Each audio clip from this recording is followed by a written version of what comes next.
მოგესალმებით. ვიწყებთ დღევანდელ ლექციას, რომელიც ეძღვნება კვანტურ მექანიკას, წელს კვანტური მექანიკის შექმნიდან, კერძოდ შროდინგერის განტოლების დაწერიდან შესრულდა 100 წელი, 1926 წელს შროდინგერმა დაწერა თავის ტალღურ განტოლება, რომელიც აღწერს კვანტურ დინამიკას. ამ განტოლებამ შეასრულა მნიშვნელოვანი როლი ფიზიკის, ქიმიის და მხოლოდ განვითარებისთვის.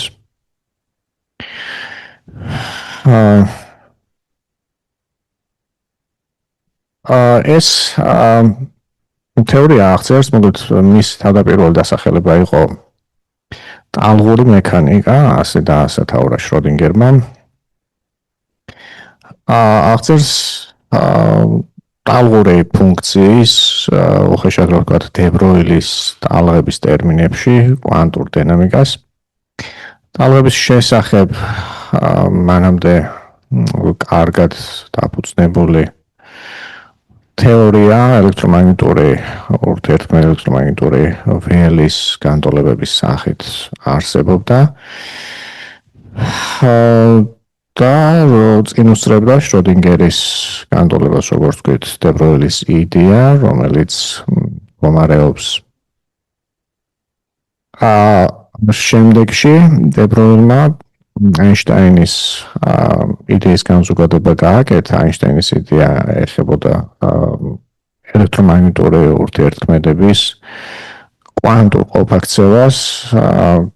დაუშვა აინშტაინმა, რომ ეს აინშტაინსაც უსწრებდა იდეა, პლანკის იდეა იყო, რომელიც ჩვენ შესახებ ვისაუბრეთ, შავი სხეულის გამოსხივების სპექტრის სახსნელად. ეს შავი სხეული არის სასრულდამპერა და თერმულ გამოსხივებაზე საუბარი. გამოსხივებას შეუძლია შთანთქმა და გამოსხივება ყველა სიხშირის, ამას მიანიშნებს დასახელება შავი სხეული. ეს გამოსხივება იყო, უკაცრავად სხეული იყო თერმულ ზონასწორობაში გამოსხივებასთან, ან დროის ერთეულში გამოსხივებული და შთანთქმული ენერგია იყო ერთნაირი და ესეთი გამოსხივების სპექტრის აღსაწერად დასჭირდა ენერგიების დაკვანტვა პლანკს, ანუ ელექტრომაგნიტური ველის დაკვანტვა. მაშინ, რა თქმა უნდა, ეს არ იყო კაფიოდ ფორმულირებული, ისე როგორც კვანტური მექანიკის შემდეგ გახდა ცნობილი.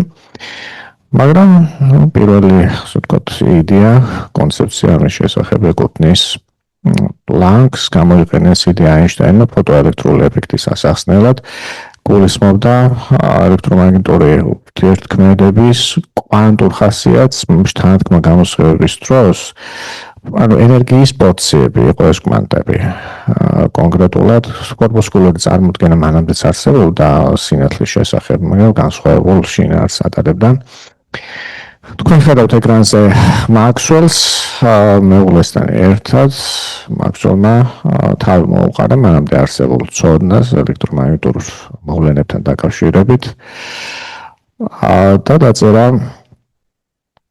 განტოლებები ელექტრომაგნიტური ველისთვის, თუ ვიცით, წყარო, ამ განტოლებების მიხედვით შეგვიძლია ამ წყაროს მიერ შექმნილი ველის განსაზღვრა.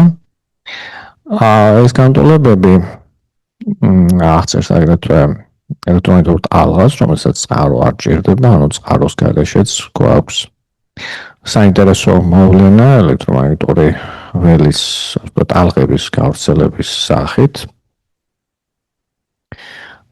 თუმცა ცხადია, ეს ელექტრომაგნიტური ტალღები უნდა გამოსხივდეს, ჭირდება წყარო, მაგრამ შეიძლება არსებობდეს თანაბარი, ასე ვთქვათ, უპირატესობით მატერიასთან ერთად. ახლა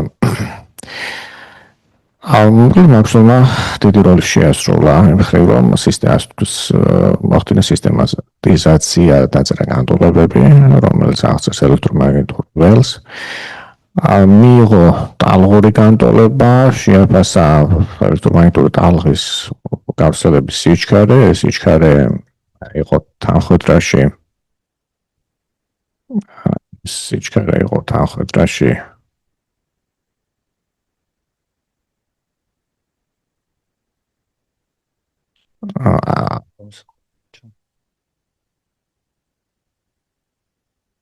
ხო, არ ჩანდა გამოსახულება? ვიდეო ჩართო და ეხლა არ ვიცი ჩანს თუ არა. აბა გადაგადამო. ჩანს ხო? აქამდე არ ჩანდა? ხო, მე რო ნახე არ ჩანდა და მაგიტო შევამოწო. მოკლედ კეთილი, როგორც მითხრეს, გამოსახულებასთან დაკავშირებით ხო პრობლემა. მოკლედ დასახელება მაშინ დავიწყოთ პირველი სლაიდით. ეს არის კვანტური მექანიკის 100 წელი, ეძღვნება საიუბილეო თარიღს, როგორც შროდინგერის ტალღური, როგორც თვითონ დაარქვა განტოლების დაწერიდან 100 წელი შესრულდა. ამას ეძღვნება დღევანდელი ჩვენი საუბარი. მოკლედ მაქსველმა როგორც თქვით, დაწერა ტალღური განტოლება. შეაფასა ტალღის გავრცელების სიჩქარე, ის მაშინ იმ დროისთვის უკვე კარგი სიუსტით იყო გაზომილი.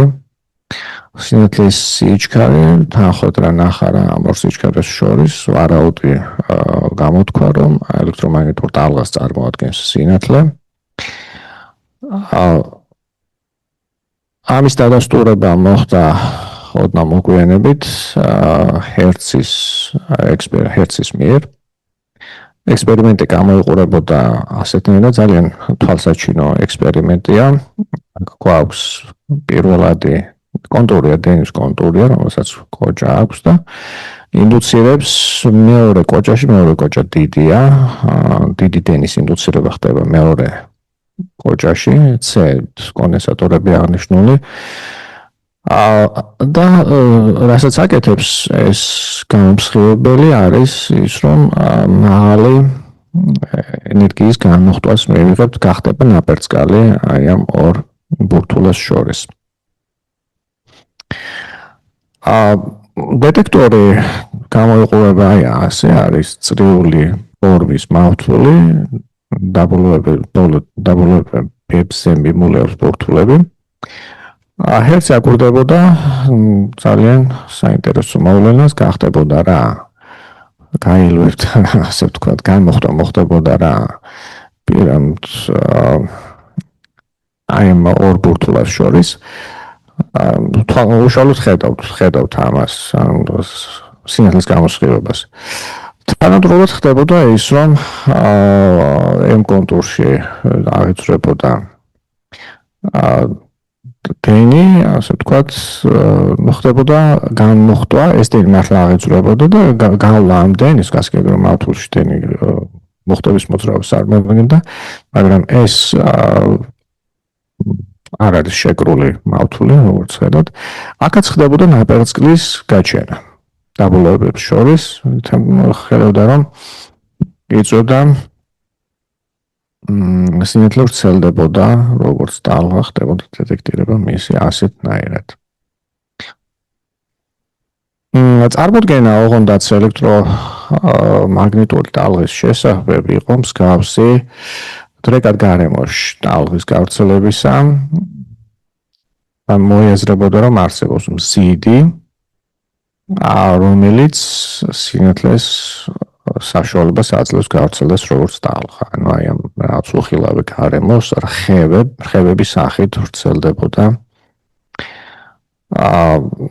სინათლე ამას დასჭირდა გარკვეული დრო იმის გარკვევას, რომ მსგავსი გარემო არ არსებობს ელექტრომაგნიტურ ველს არ სჭირდება გავრცელებისთვის. მაიკლსონ-მორლის ცნობილი ექსპერიმენტი ემსახურებოდა იმას, რომ დაეფიქსირებინათ ეთერის მიმართ დედამიწის მოძრაობა. უნდა ეჭირათ ეთერის ეფექტი. აღმოჩნდა, რომ მსგავსი რამ არ არსებობს ბუნებაში. სურათ, რომელსაც თქვენ ხედავთ, ჩვენ გამოვიყენეთ წინა ლექციებში იმისთვის, რომ თვალსაჩინო წარმოდგენა შევექმნა ტალღის მახასიათებლების შესახებ. წყლის ზედაპირზე ინდუცირებული ტალღა, რომელსაც ჩვენ ხედავთ, გამოწვეული შეშფოთებით აი ამ წრეწირების ცენტრში, მომხდარი შეშფოთებით. და ბურთულებს შორის ეს ვრცელდება რკალები სახით, ხედავთ უშუალოდ, რომ ჩნდება წყლის ზედაპირზე რკალები, ხო, ასე ვრცელდება. და ბურცვებს შორის მანძილი, ესე იგი არსებობს დრო, დიდი და რხევის, ეს არის რხევითი პროცესი, რომელიც ვრცელდება წყლის ზედაპირზე, რომელსაც ჩვენ ხედავთ ყოველ შემთხვევაში ასე, ხო? სიღრმეში რა ხდება, ამას ჩვენ ვერ ხედავთ. ბურცვებს შორის, ანუ გაჩნდა მომდევნო ბურცვები, ეს რხევის პერიოდი გვაქვს, ამ ერთ პერიოდის განმავლობაში ჩნდებოდა ეს მომდევნო ბურცვები და დაშორება რკალებს შორის იყო შესაბამისად ტალღისირეს, ანუ დიდი დროის ეს დიდი აღნიშნავს რხევის პერიოდს, რომელიც ჭირდება ტალღას მოკლედ.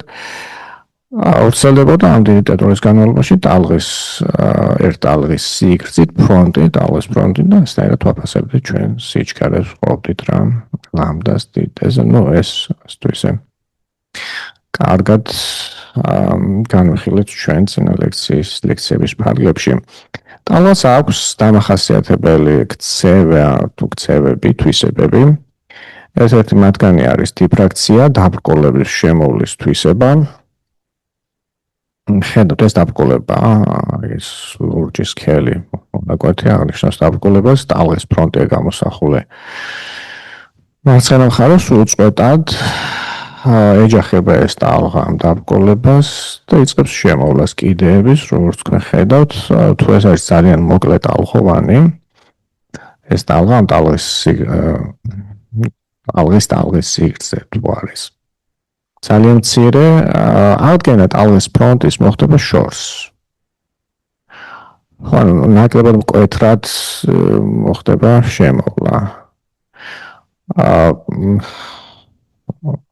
ესე მოკლე ტალღოვანი ტალღა იქცევა სინათლეს თუ ვეხებით მაგალითად განვიხილავთ როგორც სხივი. ხო, როგორც ნაწილაკი თითქოს ისე ვრცელდება. მოკლედ ტალღოვანი და დებროილის უკაცრავად შროდინგერის იდეაც მდგომარეობდა იმაში, რომ კლასიკური მექანიკა, კერძოდ ამას კონკრეტულად ვისაუბროთ ქვემოთ. განიხილა მან როგორც ზღვარი მოკლედ ტალღოვანი ზღვარი ტალღური მექანიკის დაიწყო შროდინგერმა თავის განტოლების გამოყვანა აი ამ იდეაზე დაყრდნობით. აქ კვლავ დიფრაქციის სურათებია გამოხატული, კერძოდ ის, რაც ვთქვით ახლა, თუ არის გრძელტალღოვანი ტალღა, დიფრაქცია ნაკლებად გამოხატულია. უკაცრავად თუ არის მოკლე ტალღოვანი, ხო, აქ საუბარია თანაფარდობაზე, აქ შეგვიძლია ჭრილი არის, წარმოვიდგინეთ რომ არის დიაფრაგმა, ან რაღაც მოკლედ გამყოფი. იმის მიხედვით რა ტალღებს საუბრობთ. იმის მიხედვით როგორია თანაფარდობა აი ამ ჭრილის ზომის ტალღის სიგრძესთან, დიფრაქცია ყოველთვის გვექნება, მაგრამ როდესაც ტალღის სიგრძე არის დიდი, ამასთან შედარებით, უფრო მეტად ავლენს თავს როგორც ტალღა, ასე ვთქვათ, ხო, ეს არის ჩვენი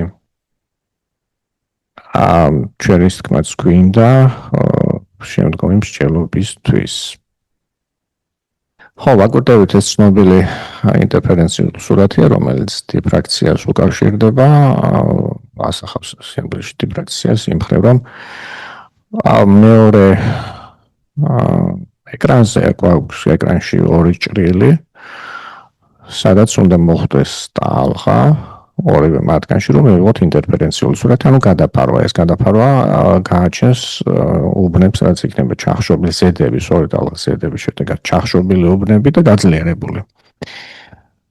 ეს ეფექტი რომ დავინახოთ, საჭიროა ორივე ასურეთში მოხდეს ტალღა, ეს კიდევ დამოკიდებულია, როგორც ხედავთ, იმაზე რამდენად განიცდის დიფრაქციას პირველ ჭრილში გამავალი ტალღა, ხო, აი ამ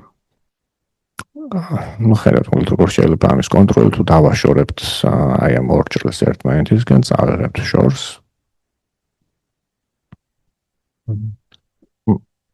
ეს არის ინტერფერენციული სურათი წყლის ზედაპირზე, კარგად არ არის მე მგონი, ახლა ის რაც მე ვთქვი, რომ გაძლიერებული და ჩახშობილი უბნები უნდა დავინახოთ ამ სურათზე მსგავსი დარჩენს. თუმცა ინტერფერენცია ორი ტალღის ზედება ჩანს, რომ გვაქვს კონცენტრირებული კალები ერთი და მეორე და ხდება გადაფარვა, თუმცა მკაფიოდ გადაფარვას ვერ ხედავთ. მათემატიკურად გამოიყურება მარტივი მაგალითის ფარგლებში, ტალღების ზედება ასეთნაირად. ეს მაგალითიც განხილული გვაქვს ჩვენ, როდესაც დებროლის ტალღებზე საუბრობდით. ვიხილავდით სიმის რხევას თუ გახსოვთ ტალღებზე წარმოქმნის შესაქმნელად და სიმის რხევის აღწერა თამონახსნი იყო, აი აქ რაც გვიწერია, აკოსინუს ომეგა t გამრავლებული სინუს 2π(x) გაყოფილი ლამდაზე, ლამდა არის ტალღის სიგრძე, ომეგა არის სიხშირე. ტალღის შეგვიძლია ეს ტალღა ორი ტალღის ზედების სახით წარმოვიდგინოთ, ეს ზედებას მარჯვენა მხარეს განიცდის საპირისპირო მიმართულებით მოძრავი ტალღები, თქვენ თქვით, როგორ შეიძლება აღწეროთ, როგორ შეიძლება მკაფიო წარმოდგენა შევიქმნათ ტალღის მოძრაობაზე. სინუსებს აი აქ თქვენ სინუსებს გააჩნიათ კვანძა 0 ხდება 0, ცხადია სინუსი სადღაც კვანძებს ვეძახით მაგ წერტილებს. დავაკურდეთ კვანძების მოძრაობას. ამგვარად შეგვიძლია შევიქმნათ ტალღის მოძრაობაზე წარმოდგენა. ანუ გავუტოლოთ სინუსი არგუმენტი უნდა იყოს 0-ზე გახდება ვიცით, π-ზე გახდება 0-ის ტოლი, სინუსი, π-ის ჯერადი რო იქნება. 2πx ლამდა პლუს ომეგა t-ს გავუტოლებთ მუდმივი იქნება, ხო? მუდმივ მნიშვნელობას ვიღებთ, რომელზეც სინუსი გლოვდება. და აქედან x და t შორის დამოკიდებულებას ვხედავთ, რომ პირველი წევრი აღწერს x-ის ღერძის საწინააღმდეგო მიმართულებით მოძრავ ტალღას, მეორე წევრი აღწერს x-ის თანმხვედრი მიმართულებით მოძრავ ტალღას. ეს არის მუდმივი სიჩქარით მოძრავი ტალღები, აქედან ხედავთ დამოკიდებულება აქედან ამას რომ ამოსვენთ, რაც მე ახლა ვთქვი, იქნება x უდრის vt-ს პლუს რაღაცა მუდმივი, აი ეს ამონახსნი გვექნება მუდმივი სიჩქარით მოძრაობისას, როგორც იქცევა x-ი. ეს ორი ტალღა საპირისპიროდ გავრცელებადი ზედებისას გვაძლევს მარცხნივ გამოსახულ სურათს. ტრიგონომეტრიული თანაფარდობა, რომელსაც ვიყენებთ არის ეს, მარტივად შემოწმებადი არის. თუ ახლა განვიხილავთ თანმხვედრი მიმართულებით გავრცელებად ორ ტალღას, რომელიც არის ფაზით წანაცვლებული, ანუ სხვადასხვაობა გააჩნია. კვლავ ამ ფორმულის, აი ამ ტრიგონომეტრიული იგივეობის გამოყენებით მივიღებთ შედეგს, რომელიც წერია აქ წინ, ასე ვთქვათ, ტალღის ამპლიტუდის როლში გამოხდა კოსინუსი φ ნახევარზე. და თქვენ ხედავთ, რომ აი მის მიხედვით როგორი იქნება φ, შეიძლება ეს ტალღები ჩავახშოთ. ხო, φ-ის რაღაც მნიშვნელობით უბრალოდ განულდება. ესე იგი ზედება ისიც მოვახდინოთ ორი ერთნაირი თანმხვედრი მიმართულებით გავრცელებადი ბრტყელი ტალღის ზედება, გავაკეთოთ წანაცვლებული ფაზით ოღონდ ერთ-ერთი. რაც შედეგად მოგცემს ჩახშობას ან გაძლიერებას. ხო. გაძლიერებაც ჩანს, იმიტომ რომ ამპლიტუდები პირველი ტალღის ანახევარია, მეორე ტალღის ანახევარია და კოსინუსი შეიძლება გავხადოთ, ვთქვათ, 1-ის ტოლი, აი აქ რაც წერია. ანუ ანახევრიდან გახდება მოხდება ამპლიტუდა ანახევარს და ემატება ანახევარი, ამპლიტუდები შეიკრიბება φ-ის რაღაც მნიშვნელობებისთვის მარტივია, მოკლედ ანალიზი ამ ფორმულის. ასე ხდება ინტერფერენცია ამ ტალღების შედეგად, ზედების შედეგად გაჩენა ჩახშობილი და გაძლიერებული უბნების. ეს ეხებოდა მოკლედ აი ამ ექსპერიმენტზე, რასაც დავინახავთ იმ სურათის მარტივ ფოტოელექტრული ეფექტი, როგორც გითხარით, მნიშვნელოვანი გზამკვლევი იყო სინათლის კვანტური ყოფაქცევის აღმოსაჩენად. ეს ეფექტი მდგომარეობს შემდეგში, აქ არის გაუხშუებული ანუ ვაკუუმური მილია აი ამ კუთხით აღნიშნული გვაქვს ორი ელექტროდი ერთ-ერთ მათგანს ვასხივებთ სინათლით ხდება ამ დასხივების შედეგად ელექტრონების ამოწყორცნა შეგვიძლია მოვდოთ ძაბვა ამ ელექტროდებს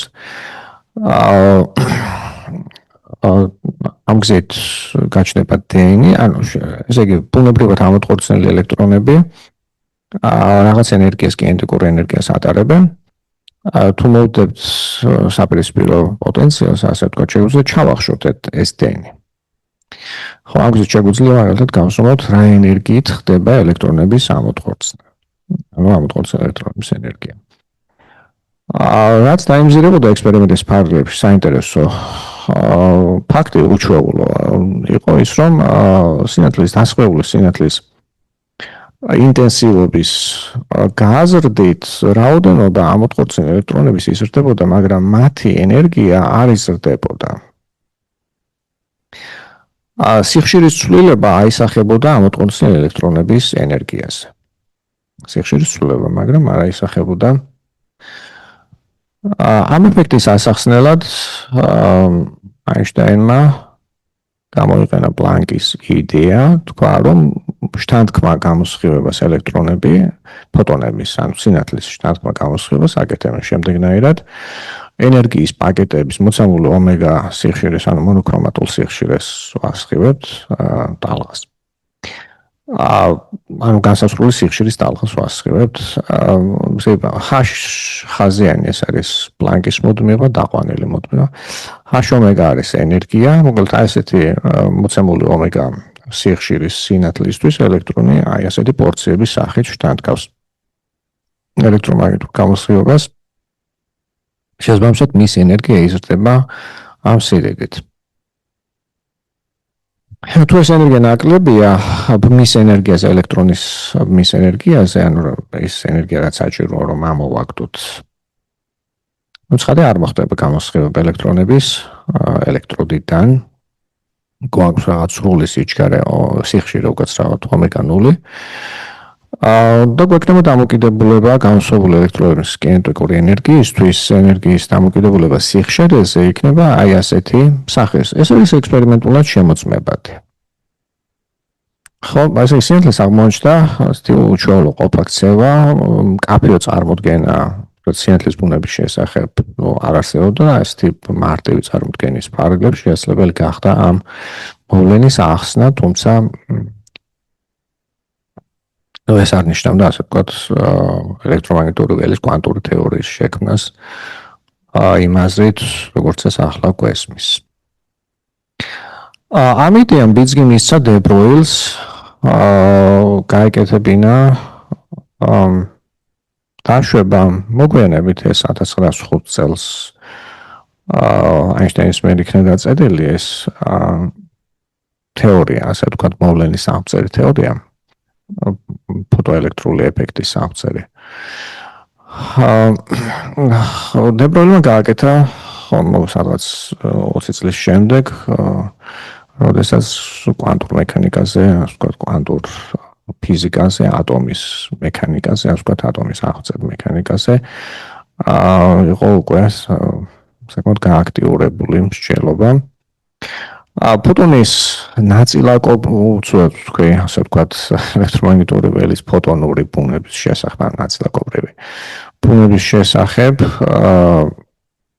წარმოდგენის გამყარებას საკმაოდ შეუწყო ხელი კომპტონის ექსპერიმენტმა მდგომარეობდა შემდეგში თუ არის სინათლე ფოტონების კრებული რაღაც აზრით მაშინ ელექტრონზე გაბნევისას აქ ლურჯი ხაზის ვექტორით გამოხატულია სინათლე რომელსაც ვასხივებთ უძრავ ელექტრონს ელექტრონი თავიდან უძრავია ამ დასხივების შედეგად შეიძენს იმპულსს თეტა აღნიშნავს მოკლედ გვექნება ორი ფოტონი გვექნება და ელექტრონი რომლებიც მოძრაობენ რაღაც კუთხით საწყისი მოკლედ დასხივების მიმართულების მიმართ ენერგიის შენახვა თუ ეს არის ნაწილაკი, მისთვის შეგვიძლია გამოვიყენოთ ენერგია იმპულსის შენახვის კანონები. ეს წერია აქ. და ამ კანონებით, ამ კანონებზე გამოყენებით, ასე ვთქვათ, მივიღებთ შემდეგ საინტერესო შედეგს, რომ ტალღის სიგრძის წანაცვლება ფი-კუთხეზე ელექტრონის მიერ გაფანტული გაფნეული სინათლისთვის აღმოჩნდა დამოუკიდებელი ტალღის საწყის სიგრძეზე. ანუ ეს არის ტალღის სიგრძის შეშფოთება, წერია გაფნეული ტალღის სიგრძე არის ლამდა შტრიხი მინუს ლამდა. არ არის ის დამოუკიდებელი ტალღის ესე რა სიგრძის ტალღით მოხდება დასხივება. აქვს ასეთი გამოხატულება მათემატიკური გამოსახულება. ფოტოზე იგივე ფორმულებია მოყვანილი, ეს არის კომპტონი, ვინც რაც წერია აქ მათემატიკურად და დაკვირვებებით დაადასტურა.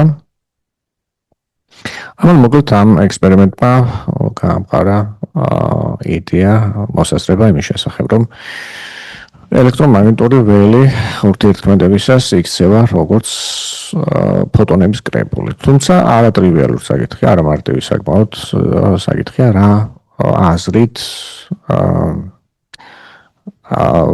ცხადია არ გულისხმობს კორპუსკულურ წარმოდგენას სივრცულად ლოკალიზებული ნაწილაკების თვალსაზრისით. ხო, ჩვენ ვსაუბრობთ ენერგიის კვანტებზე.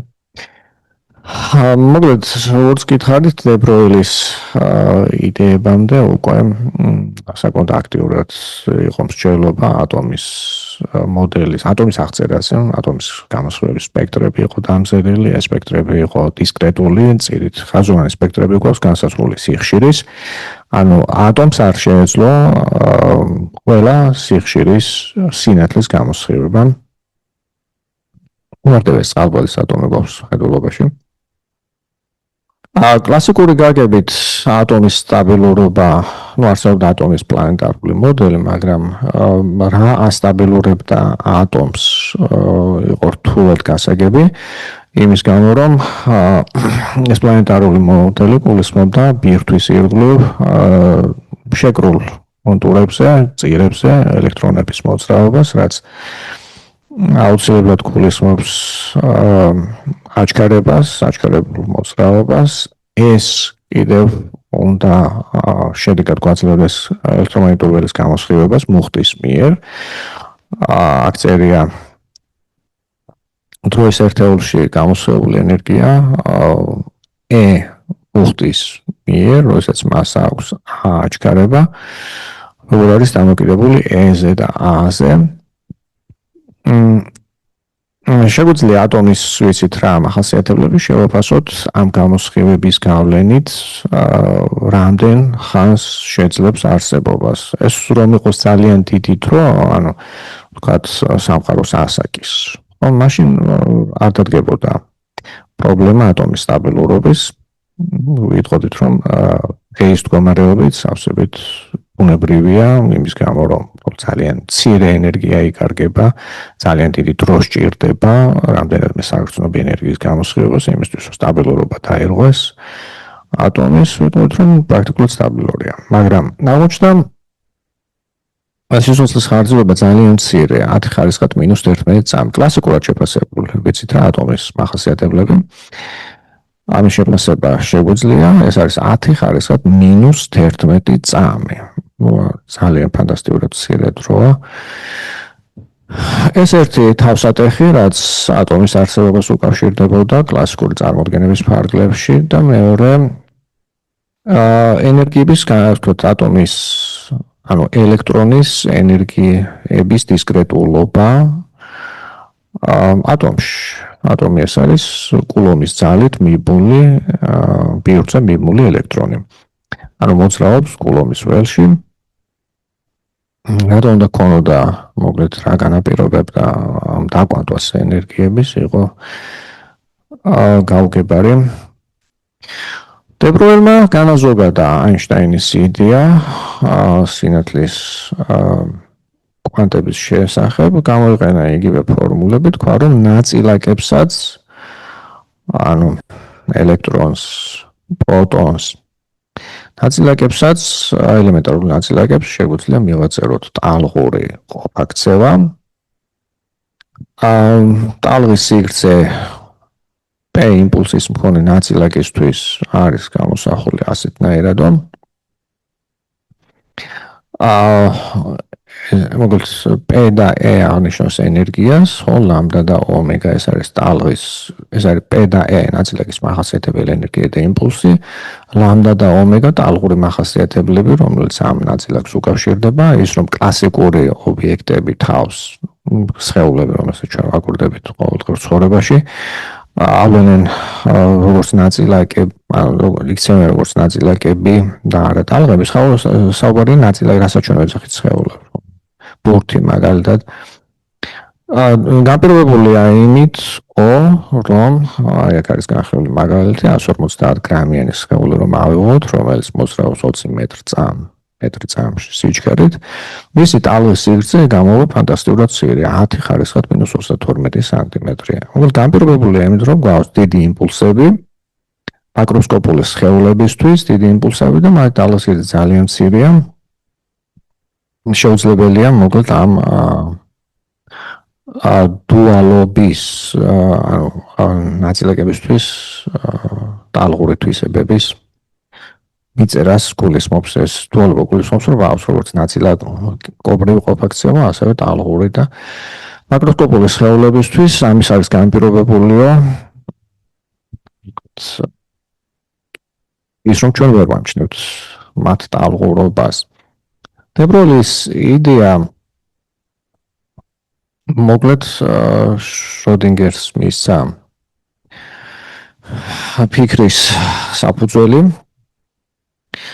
იმისთვის რომ ესე იგი 1925 წელს უკვე არსებობს კვანტური მექანიკა, მატრიცული ოპერატორული სახით ჰაიზენბერგის, მაქს ბორნის და პასკუალ იორდანის მიერ შექმნილი. კრამერსმა ითამაშა ჰენდრი კრამერსმა დიდი როლი კვანტურ მექანიკის განვითარებაში. არსებობდა უკვე ეს თეორია, რასაც ჰქონდა რიგი წარმატებები. შროდინგერმა რაც გააკეთა, იყო საკმაოდ განსხვავებული მიდგომა. დებროლის ტალღების აღმოჩენა 1927 წელს მოხდა ელექტრონების გაბნევით კრისტალებზე. ეს ხო, აი აქ არის დებროლის იდეა არის, მე მგონი 1924 წელს იქნა გამოქვეყნებული. აქ რასაც ჩვენ ხედავთ, კრისტალი იქცევა როგორც დიფრაქციული მესერი. უბრალოდ ამ მესერს დამახასიათებელი ზომა ეს მესერი შეგვიძლია წარმოვიდგინოთ როგორც შრეებად ზედაპირები, ვთქვათ, კრისტალის წარმოვიდგინოთ ზედაპირების სახით, საიდანაც ხდება დასხივებული ტალღის არეგულა, ამ შემთხვევაში ელექტრონის ტალღებზე საუბარი. ეს არეგულული სინათლე განიცდის ინტერფერენციის შემდეგ, ახლა ვნახავთ მომდევნო სლაიდზე, რატომ. და რასაც ჩვენ ხედავთ, არის გაძლიერებული, სადღაც ხდება, ნახეთ, აი ამ რგოლებს რომ ხედავთ, გვაქვს რაღაც კუთხეებზე გაბნეული ტალღისთვის. მოხდა გაბნევა, ამას ხედავთ, ინტერფერენციული სურათის შედეგად. ეს არის ხონს კრისტალებზე გაბნევის საშუალებით, აი აქ არის. მანამდე ეს გამოიყენა, საინტერესოა, ლაუემ გამოიყენა თავის ექსპერიმენტში იმის საჩვენებლად, რომ რონტგენის გამოსხივება იყო ტალღა, ხო, როგორც ვთქვით, თუ ძალიან მოკლე ტალღის სიგრძე აქვს ტალღას, ის იქცევა როგორც სხივი, როგორც ნაწილაკი, ასე ვთქვათ. წარმოიდგინეთ, ეს არის უკვე 1912 წელი, როდესაც ლაუე ამ გზით კრისტალზე გაბნევის. ზუსტად ისევე, როგორც ავწერეთ წინა სლაიდზე, ეს კრისტალზე გაბნევის შედეგად რონტგენის სხივების აჩვენებს, დემონსტრირებას აკეთებს იმის, რომ ეს არის მართლაც ტალღა, რომელიც დიფრაქციას განიცდის და შემდეგ ინტერფერენციულ აი აქ არის კრისტალი წარმოდგენილი, აი ამ შრეებს ზედაპირებზე საუბრობდი, არეკულა ხდება რა, ორ სხვადასხვა ზედაპირზე ჩნდება სხვადასხვაობა. აი თეორიული გამოყვანისას ჩვენ ფაზურ წანაცვლებას რომ აკეთებდით, ხო, სხვადასხვაობას მაგას ნიშნავს. იმის მიხედვით მოხდება გაძლიერება, როდესაც გაბნევის თეთა კუთხე იქნება ამგვარად 2D სინუსი და იქნება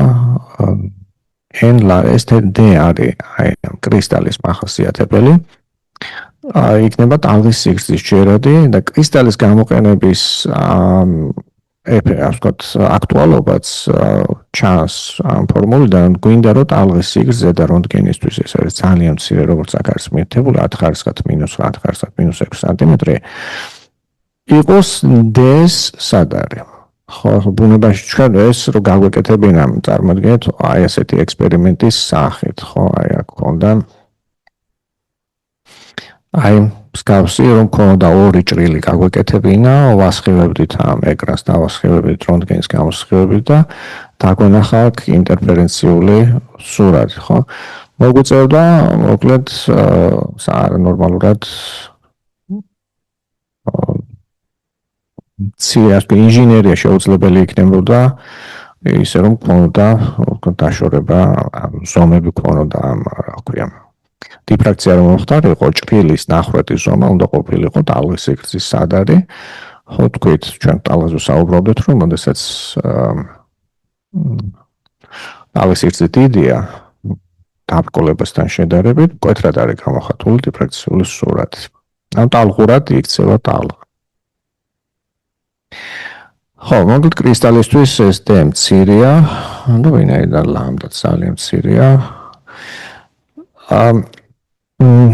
ორჭრილიანი ინტერფერენციული ექსპერიმენტების კვანტური მექანიკისთვის, უკვე ასე ვთქვათ, ელექტრონების გაბნევისთვის, ნეიტრონებისთვის, ჰელიუმის ატომებისთვის მოგვიანებით იქნა ჩატარებული 1961 წელი მითითებული 88-91 და მაკრომოლეკულებზე, საკმაოდ დიდ მოლეკულებზეც ჩაატარეს მსგავსი ექსპერიმენტები იმის დასადასტურებლად, რომ დებროილის იდეა საკმაოდ დიდი ობიექტებისთვისაც, მაკრომოლეკულებისთვისაც ძალაშია მუშაობს.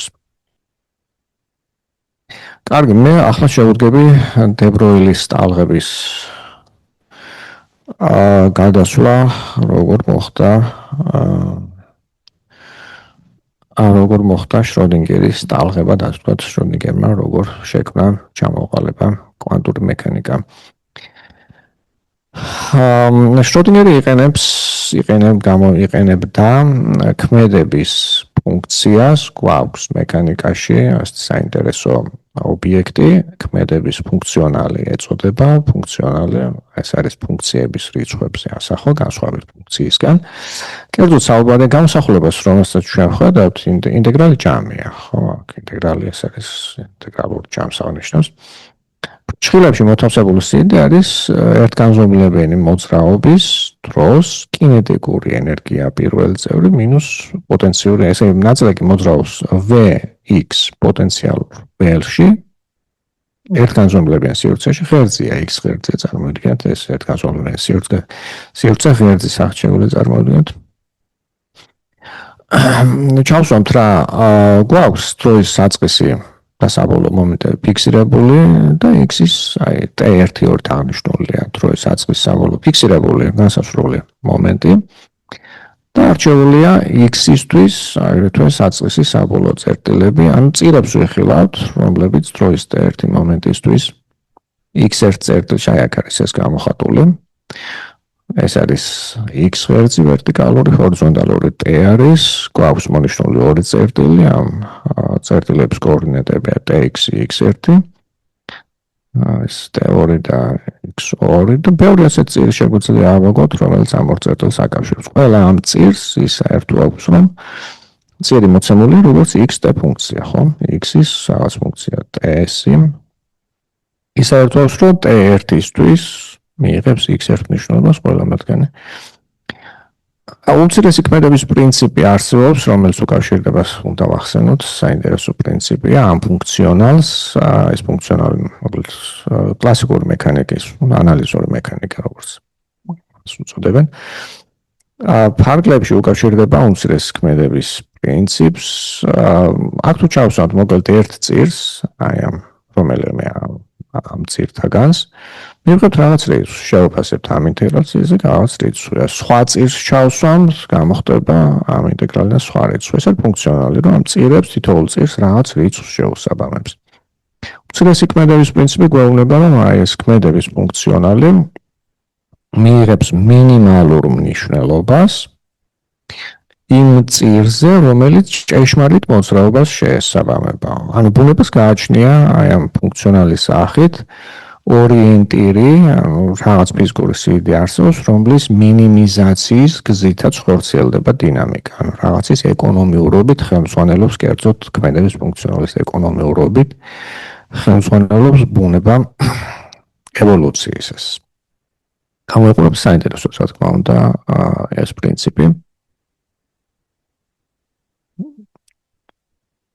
დიახ. მოკლედ ვაგებთ აი ამ ფუნქციონალის დახმარებით ქმედების ფუნქციას, კერძოდ ტეორი და x, ეს არის ფუნქცია დამოკიდებული იქნება, რა თქმა უნდა, ტეორზე, დამოკიდებული იქნება x2-ზე, შეგვიძლია ტეორი და x2 ერთი და x დავნიშნოთ უბრალოდ და ავიღოთ ცვლადი.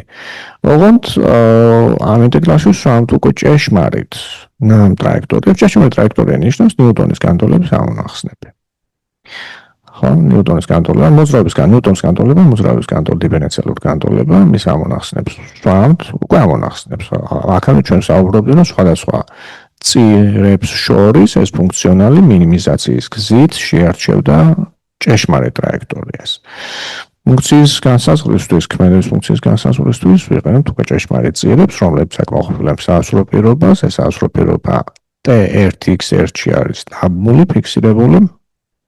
საბოლოო წერტილი ცვლადია, t2 ცვლადი, x2 ცვლადი, შესაბამისად w-ს როგორც ტეორის და x2-ის ფუნქციას, ის აკმაყოფილებს აი ეს ტიპის განტოლებას, ქვია ჰამილტონ-იაკობის განტოლება. ამ განტოლებას ჩვენ ვიყენებთ, თუ შეძლოთ ამოხსნას, კვლავ მექანიკური მოძრაობის ამოსახსნელად. გვინდა შევისწავლოთ წირები, ტრაექტორია, რა წირებს მოძრაობს და დროის მიხედვით როგორ ხდება, ანუ რასაც ვეძახთ მოძრაობის ამოხსნას, პოტენციალურ ველში.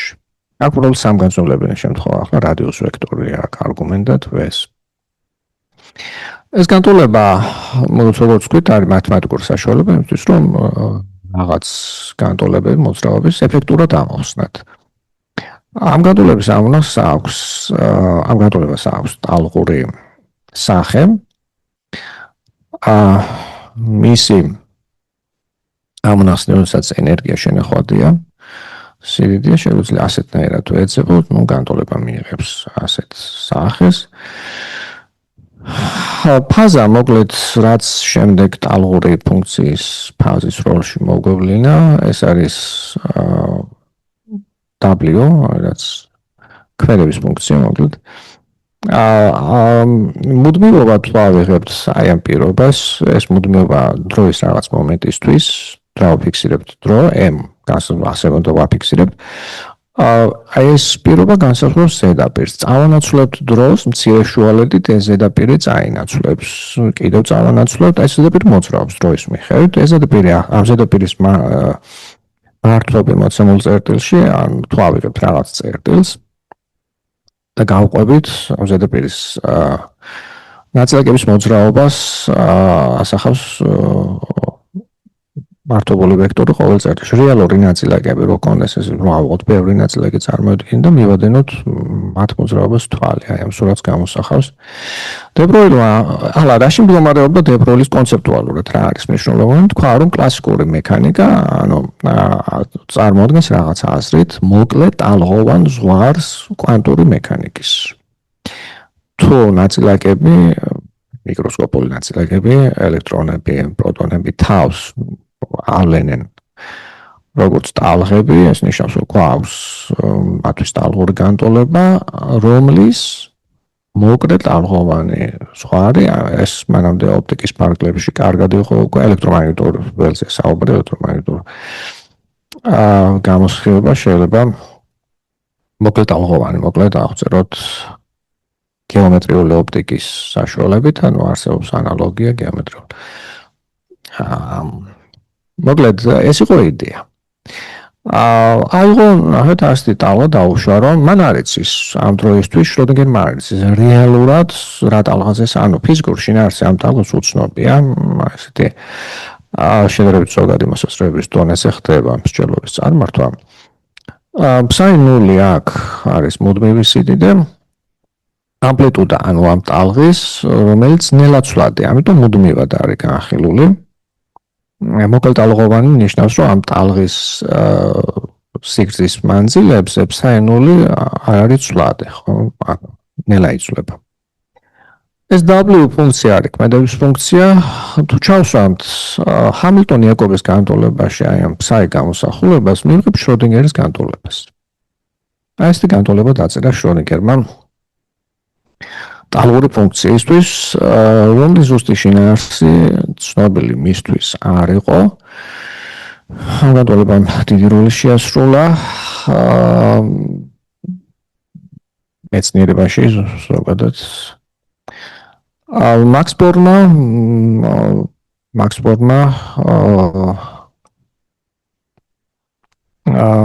დაადგინა ტალღური ფუნქციის ფიზიკური შინაარსი. ის გვაძლევს მის მოდულის კვადრატი შეესაბამება ალბათობის სიმკვრივეს. აი აქ თქვენ გამოსახულება მოდულის კვადრატია დროის t მომენტში r წერტილში და მრავლდება dv, ეს არის მცირე მოცულობა r წერტილის მიდამოში. აი ეს აღნიშნავს, ეს არის ალბათობა, ნაწილაკის ყოფნის ალბათობა r წერტილის dv მიდამოში. ვიცით რა მივეცით რა ეს შინაარსი ტალღურ ფუნქციას. ეს ტალღური ფუნქცია უშუალოდ არ წარმოადგენს ასეთია პირველადი სურათი ფიზიკურად დაკვირვება ცირდეს, ხო? ნუ სხვა საკითხი შეიძლება თუ არა უშუალოდ აკიზი. სტანდარტული მოკლედ მიდგომა გულისხმობს იმას, რომ მისი მოდულის კვადრატი არის. ანუ შროდინგერის განტოლება არ იწერება ალბათობის ტერმინებში, არამედ ტალღური ფუნქციის, რომელიც უშუალოდ არ არის საკავშირო, რომელიც უნდა მოკლედ რომლის მოდულიც უნდა განვიხილოთ კვადრატში, იმისთვის რომ გვაქვს რა ეს შინაარსი ალბათობის სიმკვრივის, შემოგვყავს მუხტის სიმკვრივე, თუ ეს არის დამუხტული ნაწილაკების აღწერით ტალღური ფუნქცია. ვიცით მუხტის სიმკვრივე. ასე მუხტის სიმკვრივე არის მოცულობის ერთეულში მოცემული წერტილის r წერტილის მიდამოში მუხტი. ის იცვლება დროში ასეთნაირად, შემოყვავს დენის ცნება, ხო მუხტის მოძრაობას უკავშირდება ელექტრული დენი. შემოყვავს დენის ცნება, უწყვეტობის განტოლებას აკმაყოფილებს ეს ორი სიდიდე რ და j. შენახვა, ანუ მუხტის შენახვა. თუ გვაქვს რაღაც სივრცე, სადაც მუხტი იცვლება, ეს მუხტი უნდა ამ სივრცის შემოსასვლელ ზედაპირში გადიოდეს ან შემოდიოდეს. ამ უნდა ქონდეს ნაკადები. მუხტის უნდა ხდებოდეს მოძრაობა, შენახვა, ასე ვთქვათ, ანუ გაქრობა, გაჩენა. გვაქვს დენის გამოსახულება, მოკლედ, რომელიც ასევე უკავშირდება ტალღურ ფუნქციას, გამოისახება ტალღური ფუნქციით. ერთი მნიშვნელოვანი შედეგი შროდინგერის მდგომარეობს იმაში, რომ მან ენერგიების დაკვანტვის, აი ამ განტოლების ფარგლებში გამოყვანა შეძლო. კერძოდ წყალბადის, ნუ აი შროდინგერის განტოლების გამოყენებით შეგვიძლია მივიღოთ წყალბადის სპექტრი, როგორც ჰამილტონის ოპერატორის, როგორც ენერგიის ოპერატორის, რაც აი აქ დგას, ეს მონაწილეობს მოკლედ შროდინგერის განტოლებაში, მარჯვენა მდგომ წევრზეა საუბარი, როდესაც ფსაი ტალღური ფუნქცია ენერგიები, როდესაც ინახება, შეგვიძლია ენერგიების შენახვა უკავშირდება იმას, რომ ეს პოტენციალი, აქტუალური პოტენციალი ცხადად არ არის დროზე დამოკიდებული. ხო, კულომის როლი მაგალითად ვიცით, რომ არ იცვლება დროში, კულომის როლს ვახსენებ, იმიტომ რომ არის ფიგურირებს ატომის მოდელში. მოკლედ მიიღებს შროდინგერის განტოლება აი ასეთ სახის და დაიყვანება მან თქვა ენერგიების აი ამ განტოლების ამოხსნას თუ შევძლებთ ენერგიებისთვის მიიღებთ აქ მნიშვნელობა ენიჭება სასაზღვრო პირობებს რა თქმა უნდა ამ განტოლებისთვის რაც განაპირობებს დისკრეტულობას შინაარსობრივად მარტივი კერძოდ დე ბროილის ტალღის ტერმინებში ამის ფორმულირება მდგომარეობს ამ შესახებ ჩვენ უკვე ვისაუბრეთ წინა ლექციების დროს დავადო სასაზღვრო პირობა ვიხილავდით დე ბროილის ტალღის გამოყენებით ჩვენ მივიღეთ კვანტური სპექტრი იმის დაშვებით რომ ელექტრონის ტალღა დე ბროილის ტალღა არის დამწყვდეული ატომში ხო ვიხილავდით მე მდგარ ტალღებს სიმი კერძოდ დაბმული ბოლოებით იყო მოდელი რომელსაც ვიხილავდით და ნახულობდით რომ ტალღის სიგრძე უნდა იყოს ასეთი ნათქვამად მდგარი ტალღის სიგრძე არის იკვანტება იმ არის ტერმინებში რა არიშიც არის ანუ ზომა რა არიშიც არის დამწყვდეული. ნუ ახლა ეს განტოლება რა თქმა უნდა ფუნდამენტურია იმას მოსაზრებებთან შედარებით ეს არის ვაძლევს საშუალებას თქვენ ნახავთ რატომ ამოხსნათ როგორც ტალღური ფუნქცია ამ მდგომარეობის შესაბამისი მოცემული ენერგეტიკულ დონეზე საუბარია ასევე ენერგეტიკული სპექტრი ყოველთვის არ აქვს რა თქმა უნდა ამ განტოლებას დამოკიდებულია პოტენციალზე ყოველთვის არ აქვს დისკრეტული სპექტრი რა თქმა უნდა ახლა კლასიკური მოდელისგან განსხვავებით ატომის კლასიკური მოდელისგან განსხვავებით ეს მოდელი სურათი შროდინგერის გვაძლევს რას რომ ძირითად მდგომარეობაში დენი, ანუ ჩვენ შეგვიძლია ამოხსნათ საუბარი აი ამ განტოლებაზე, მოვცემოთ ძირითად მდგომარეობის ენერგეტიკული ენერგია და ტალღური ფუნქცია. ვიცით რა ტალღური ფუნქცია შეგვიძლია ავაგოთ დენის გამოსახულება, ისე როგორც აქ არის მითითებული. ხო, დენის შეგვიძლია ავაგოთ და მოხდეს სიმკვრივეც. დენის გამოსახულება ძირითად მდგომარეობის შესაბამისი ტალღური ფუნქციისთვის ნულის ტოლია. შესაბამისად არ გვაქვს მუხტის მოძრაობა, ისე როგორც ჩვენ კლასიკური მოდელის ფარგლებში ქონდა წარმოდგენილი, არ გვაქვს. შესაბამისად პრობლემა იმის რომ უნდა ასკივებდეს ატომი არ დგას. ასე გვიხსნის შროდინგერის განტოლება ძალიან თანამედროვედ. იმას თუ რატომ არ ასხივებს ატომი ძირითად მდგომარეობაში. ანუ გვაქვს განაწილება ელექტრონული ღრუბელის, ხო ელექტრონი არის განაწილებული რაღაც რადიუსის მანძილზე, ეს არის ატომის რადიუსი. სფერულში ძირითადად რაღაც სფერული შრე იქნება, რომელშიც არის თავმოყრილი. როგორც კვანტური მექანიკის ტერმინებში ძირითად მდგომარეობაში ეს არის მინიმალური ენერგიის შესაბამისი მდგომარეობა. Queda am სურათზე ორი ენერგეტიკული დონე გამოსახული. გამოსხივება ხდება, როდესაც მაღალი ენერგეტიკული დონიდან მაღალი ენერგიის შესაბამისი მდგომარეობიდან გადადის დაბალ დონეზე, იმის მიხედვით, მოკლედ ენერგიებს შორის როგორია განსხვავება, გვექნება სხვადასხვა სიხშირის, რაც იგივე სხვადასხვა ტალღის სიგრძის გამოსხივებული სინათლე შეგვიძლია შევაფასოთ, თუ ვიცით, მოკლედ რომელ ენერგეტიკულ დონეებს შორის ხდება გადასვლა, შევაფასოთ გამოსხივებული სინათლის მახასიათებლები. აი ცნობილი ლაიმანის სპექტრი, ბალმერის სპექტრი, პაშენის სპექტრი, ეს არის წყალბადის ატომისთვის გამოსხივება, როდესაც ლაიმანის შემთხვევაში ხდება პირველ ენერგიაზე მაღალი დონეებიდან ხდება გადასვლა პირველ ენერგეტიკულ დონეზე. აი მეორედან პირველზე რო გადახდება წყალბადის ატომში 122 ნანომეტრის სიგრძის ტალღა გამოსხივდება. მესამე დონიდან პირველ დონეზე გადახდომისას 103.87. ბალმერის სპექტრი არის ხილულარეში. აი თუ მივეცეთ მიაქცევთ ყურადღებას ტალღის სიგრძეებს. შეესაბამება მეორე ენერგეტიკულ დონეზე მაღალი ენერგია მდგომარეობიდან ენერგიებიდან გადახტომას მითითებულია მოკლედ გაზომილია ეს. დაკვირვებად მოკლედ გაზომები იყო საკმაოდ ადრინდელი.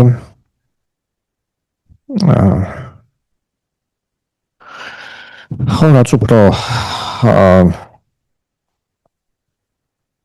დიდია ენერგიათა სხვაობა. ენერგიათა სხვაობა, ну აი აქედან ახლა ლაიმანის სპექტრში ნახეთ, აქედან აი აქ გადახტომა შეესაბამება ყველაზე დიდ ენერგეტიკულ სხვაობას და ყველაზე მოკლე ტალღის სიგრძე მივიღეთ, ანუ საკმაოდ მაღალი ენერგიის, მაღალი სიხშირის, აი ამ ომეგაზე საუბარი, მაღალი სიხშირის გამოსხივდა სინათლე. კეთილი, მოკლედ შროდინგერის განტოლება გამოიყენეს და შროდინგერის განტოლება აღწერა წყალბადის ატომი და არა მხოლოდ, ну, წარმატება, ასე ვთქვათ, იყო შტამბეჭდავი. შროდინგერის განტოლება გვაძლევს საშუალებას შევაფასოთ მოდ გავაკეთოთ სადაც სამწუთიანი შესვენება და განვაგრძოთ, ხო, სამწუთში განვაგრძოთ.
კეთილი, განვაგრძოთ. კვანტურ ყოფაქცევას ნაწილაკის გააჩნია თუმცა საინტერესო უცნაურობები აქ არის მითითებული ესე ბარიერია გამოსახული კლასიკური მოძრაობის რაღაც ენერგია მოძრაობა ხდება x ღერძის გასწვრივ. ეს არის სივრცე x ღერძი, რომლის გასწვრივ ერთგანზომილებელი მოძრაობა გვაქვს. ვერტიკალური ღერძი ენერგიას შეესაბამება. ეს მრუდი იმ პოტენციალურ ველს, რომელშიც მოძრაობს სხეული. თუ მისი ენერგია არის ასეთი, როგორც ეს ამ ხაზით არის გამოსახული, შენახვადი ენერგია, იმიტომ რომ პოტენციალი არ არის დროის დამოკიდებული. სრული მექანიკური ენერგია, კინეტიკურს პლუს პოტენციური, აქ რაც წერია m² ნახევარს პლუს ux არის მუდმივი სიდიდე, თუ ასეთი კონკრეტული რიცხვი მნიშვნელობა აქვს. მაშინ გვექნება კლასიკურად დასაშვები ეს არის და ეს არის. ხო, ბარიერის შიგნით კლასიკურად ვერ შეცვლება, ბარიერის შიგნით სრული ენერგია ნაკლებია პოტენციურზე. პოტენციური ნახეთ, ჭარბობს, სრული ენერგია აქ არის. იმისთვის რომ ეს ტოლობა შესრულდეს, მაშინ პირველი წევრი უარყოფითი უნდა გახდეს. მან უნდა შეამციროს უხუს მნიშვნელობა. ეს შეუძლებელია, იმიტომ რომ არა უარყოფითი განმარტების თანახმად m² ნახევარი წერია. კლასიკურად შეუძლებელია რომ ბარიერის შიგნით ნაწილაკი შეეცვლეს. მეორე მხრივ კლასიკურად თუ ბარიერის ზემოთ ხდება მოძრაობა თუ ამ ენერგიის დონეს ავწერთ ბარიერის ზემოთ, ცხადი ნაწილაკი შეუფერხებლად გაივლის. ნაწილაკი ბარიერის ზემოთ მოძრაობას არ შეცვლის, განაგრძობს, ხო? თუ მოძრაობის x-ის თანხმადრივი მიმართულებით, განაგრძობს, თუ საპირისპირო მიმართულებით, თუ განაგრძობს შეუფერხებლად. კვანტურ მექანიკაში წარმოიდგინეთ, შეიძლება მოხდეს ბარიერზე და, ენერგია გვაქვს იგივე, კვანტური მექანიკის შემთხვევაშიც, მაგრამ ტალღური ფუნქცია ამონახსნია შროდინგერის განტოლების, ისეთ შეიძლება იყოს, რომ მოხდეს გვაქვს ასეთი არატრივიალური მოვლენა, ბარიერზე და არა, კვლავ ნაწილაკი, თქვათ, მოძრაობდა x-ის თანხმადრივი მიმართულებით და განიცადოს არ ეკვლა ნიშნავს, რომ საპირისპირო მიმართულებით იყოს დაეჯახა რაღაცას, რამაც აირეკლა. დაიწყოს მოძრაობა. მეორე მნიშვნელოვანი ეს არის ეფექტი ტუნელირების, ბარიერში კვანტურ მექანიკურად შეუძლია შეეცვლეს, აქ არის გამოსახული ტალღური ფუნქცია, ბარიერის ქვეშ როგორ გამოიყურება, x2 წერტილი არის მონიშნული აქ, რაც უფრო ღრმად შედის, აქ ინტეგრალია. ეხშობა, ალბათობა იმისა, ფსაის მოდულის კვადრატი ალბათობაა, ხო? ალბათობა იმისა, რომ ძალიან ღრმად შეეცვლება ექსპონენციალურად ჩახშობილია, მაგრამ არანულოვანია. მას შეუძლია გარკვეული სასრული ალბათობით განჭოლოს ბარიერი, გაიაროს ასეთი პოტენციალური ბარიერი. ასე ხდება, თქვენ წარმოიდგინეთ ამ ეფექტის შედეგად ხდება მაგალითად ვარსკვლავებში ბირთვული სინთეზი, ორი ბირთვი ერთმანეთს განიზიდავს მათი დადებითი მუხტის გამო კულომის ძალით და იმისთვის რომ ისინი ერთმანეთს ბირთვული ურთიერთქმედების მანძილები მცირეა, ძლიერი ურთიერთქმედება არის სასრული რადიუსის. ხო, დაახლოებით 10-13 სანტიმეტრის რიგის არის ეს მანძილი და ამ მანძილებამდე რომ დავახლოვდნენ, უნდა გადალახონ ეს კულომის პოტენციალური ბარიერი, ეს შეიძლება მოხდეს ვთქვათ ბარიერზე და ასე ვთქვათ მოძრაობით, მაგრამ ძალიან მაღალი უნდა იყოს ასეთ შემთხვევაში ბირთვების ენერგია. არ გვაქვს რეალობაში ასეთი ენერგიები. ხდება ტუნელირება ამ პოტენციალის, კულომის პოტენციალური ბარიერის. ეს ბარიერი აფერხებს კლასიკურად მათ დაახლოებას ერთმანეთთან.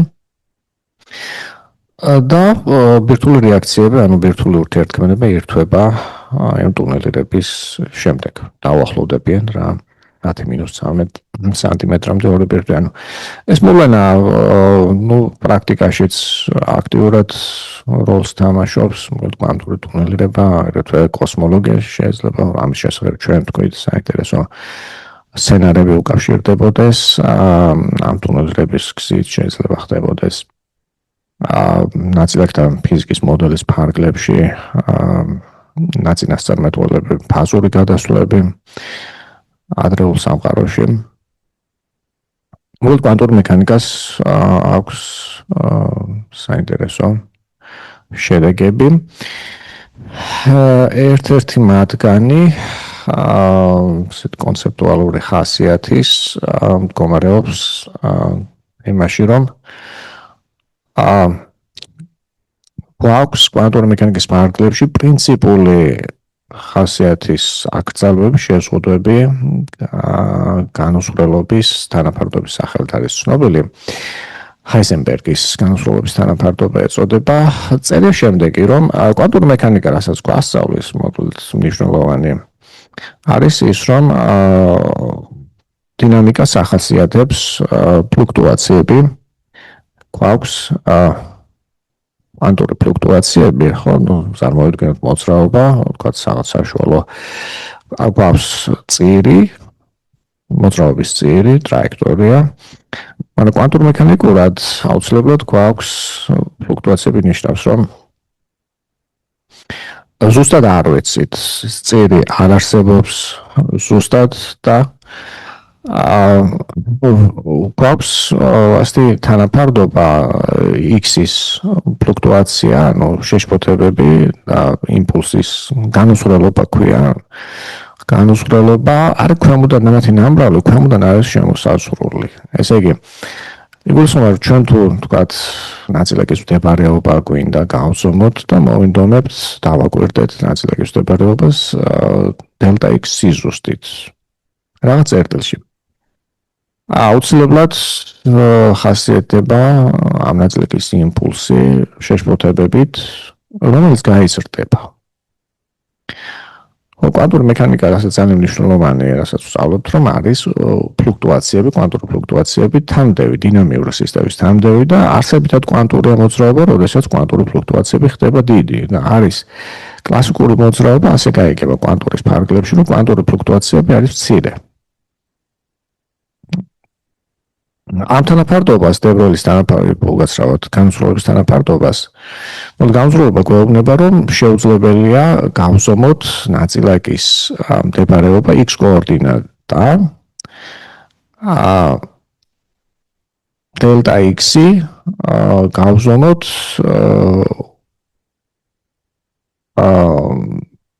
ესე იგი, თუ დელტა X ძალიან ზუსტად გავზომავთ, დელტა P-ს შევაშფოთებთ ძალიან მოკლედ ფაზურ სივრცეზე, სინგლში მოძრაობას და მდგომარეობას კლასიკური ფარგლებში აღწერს ფაზური სივრცე, ხო, ნაწილაკისთვის მდებარეობა და სიჩქარე სალსახად განსაზღვრავს, როგორ გაგრძელდება ნაწილაკის მოძრაობა. მდგომარეობა კლასიკური ფიზიკის ფარგლებში ეს არის წერტილი ფაზურ სივრცეში, ანუ უნდა ვიცოდეთ X და P. განუსხვრელებაც ფაზური სივრცისთვის არის მოცემული, რომ ნაწილაკის ფაზურ სივრცეში წერტილი, რომელიც გამოსახავს კლასიკურ მდგომარეობას, გვეუბნება, რომ იმ დროის მოცემულ მომენტში ნაწილაკი იმყოფება X წერტილში და გააჩნია P იმპულსი. ამ წერტილის მონიშნა ფაზურ სივრცეში კვანტურ მექანიკურად არის შეუძლებელი. აქვს ქვედა ზღვარი, ესე უკეთეს შემთხვევაში ეს შეიძლება იყოს H-ის რიგის, ანუ პლანკის მუდმივით არის ფაზური სივრცის გარჩევის უნარიანობა არის შეზღუდული. თუმცა ამას სტატისტიკური მექანიკის ფარგლებში ესე უჯრედად წარმოვიდგენთ ხოლმე დავყოფთ ფაზურ სივრცეს და ვიხილავთ სხვადასხვა განაწილებას. ძალიან გავს ჰაიზენბერგის განუსხვრელობა დე ბროილის თანაფარდობას და შინაარსობრივად შეგვიძლია ეს მსგავსება ახსნათ, კერძოდ, როდესაც დე ბროილის თანაფარდობა გვეუბნება რას, რომ თუ ჩვენ გვაქვს და დე ბროილის თანაფარდობა მოკლედ ლამდა რო გამოსახოთ არის H ხაზიანი გაყოფილი P-ს. ანუ თუ გვინდა რომ მივიღოთ მოკლედ ალღოვანი ტალღა, მას უნდა ჰქონდეს დიდი იმპულსი. და პირიქით. თუ გვინდა რომ დიდი იმპულსი ჰქონდეს, დიდი იმპულსი, დიდი ენერგია, სიხშირე ჰქონდეს ტალღას, მისი ტალღის სიგრძე უნდა იყოს მცირე. ხო და ეს თანაფარდობა კონკრეტულად გვეუბნება როგორი უნდა იყოს მოცემული ტალღის სიგრძეში, როგორ უნდა იყოს P და პირიქით.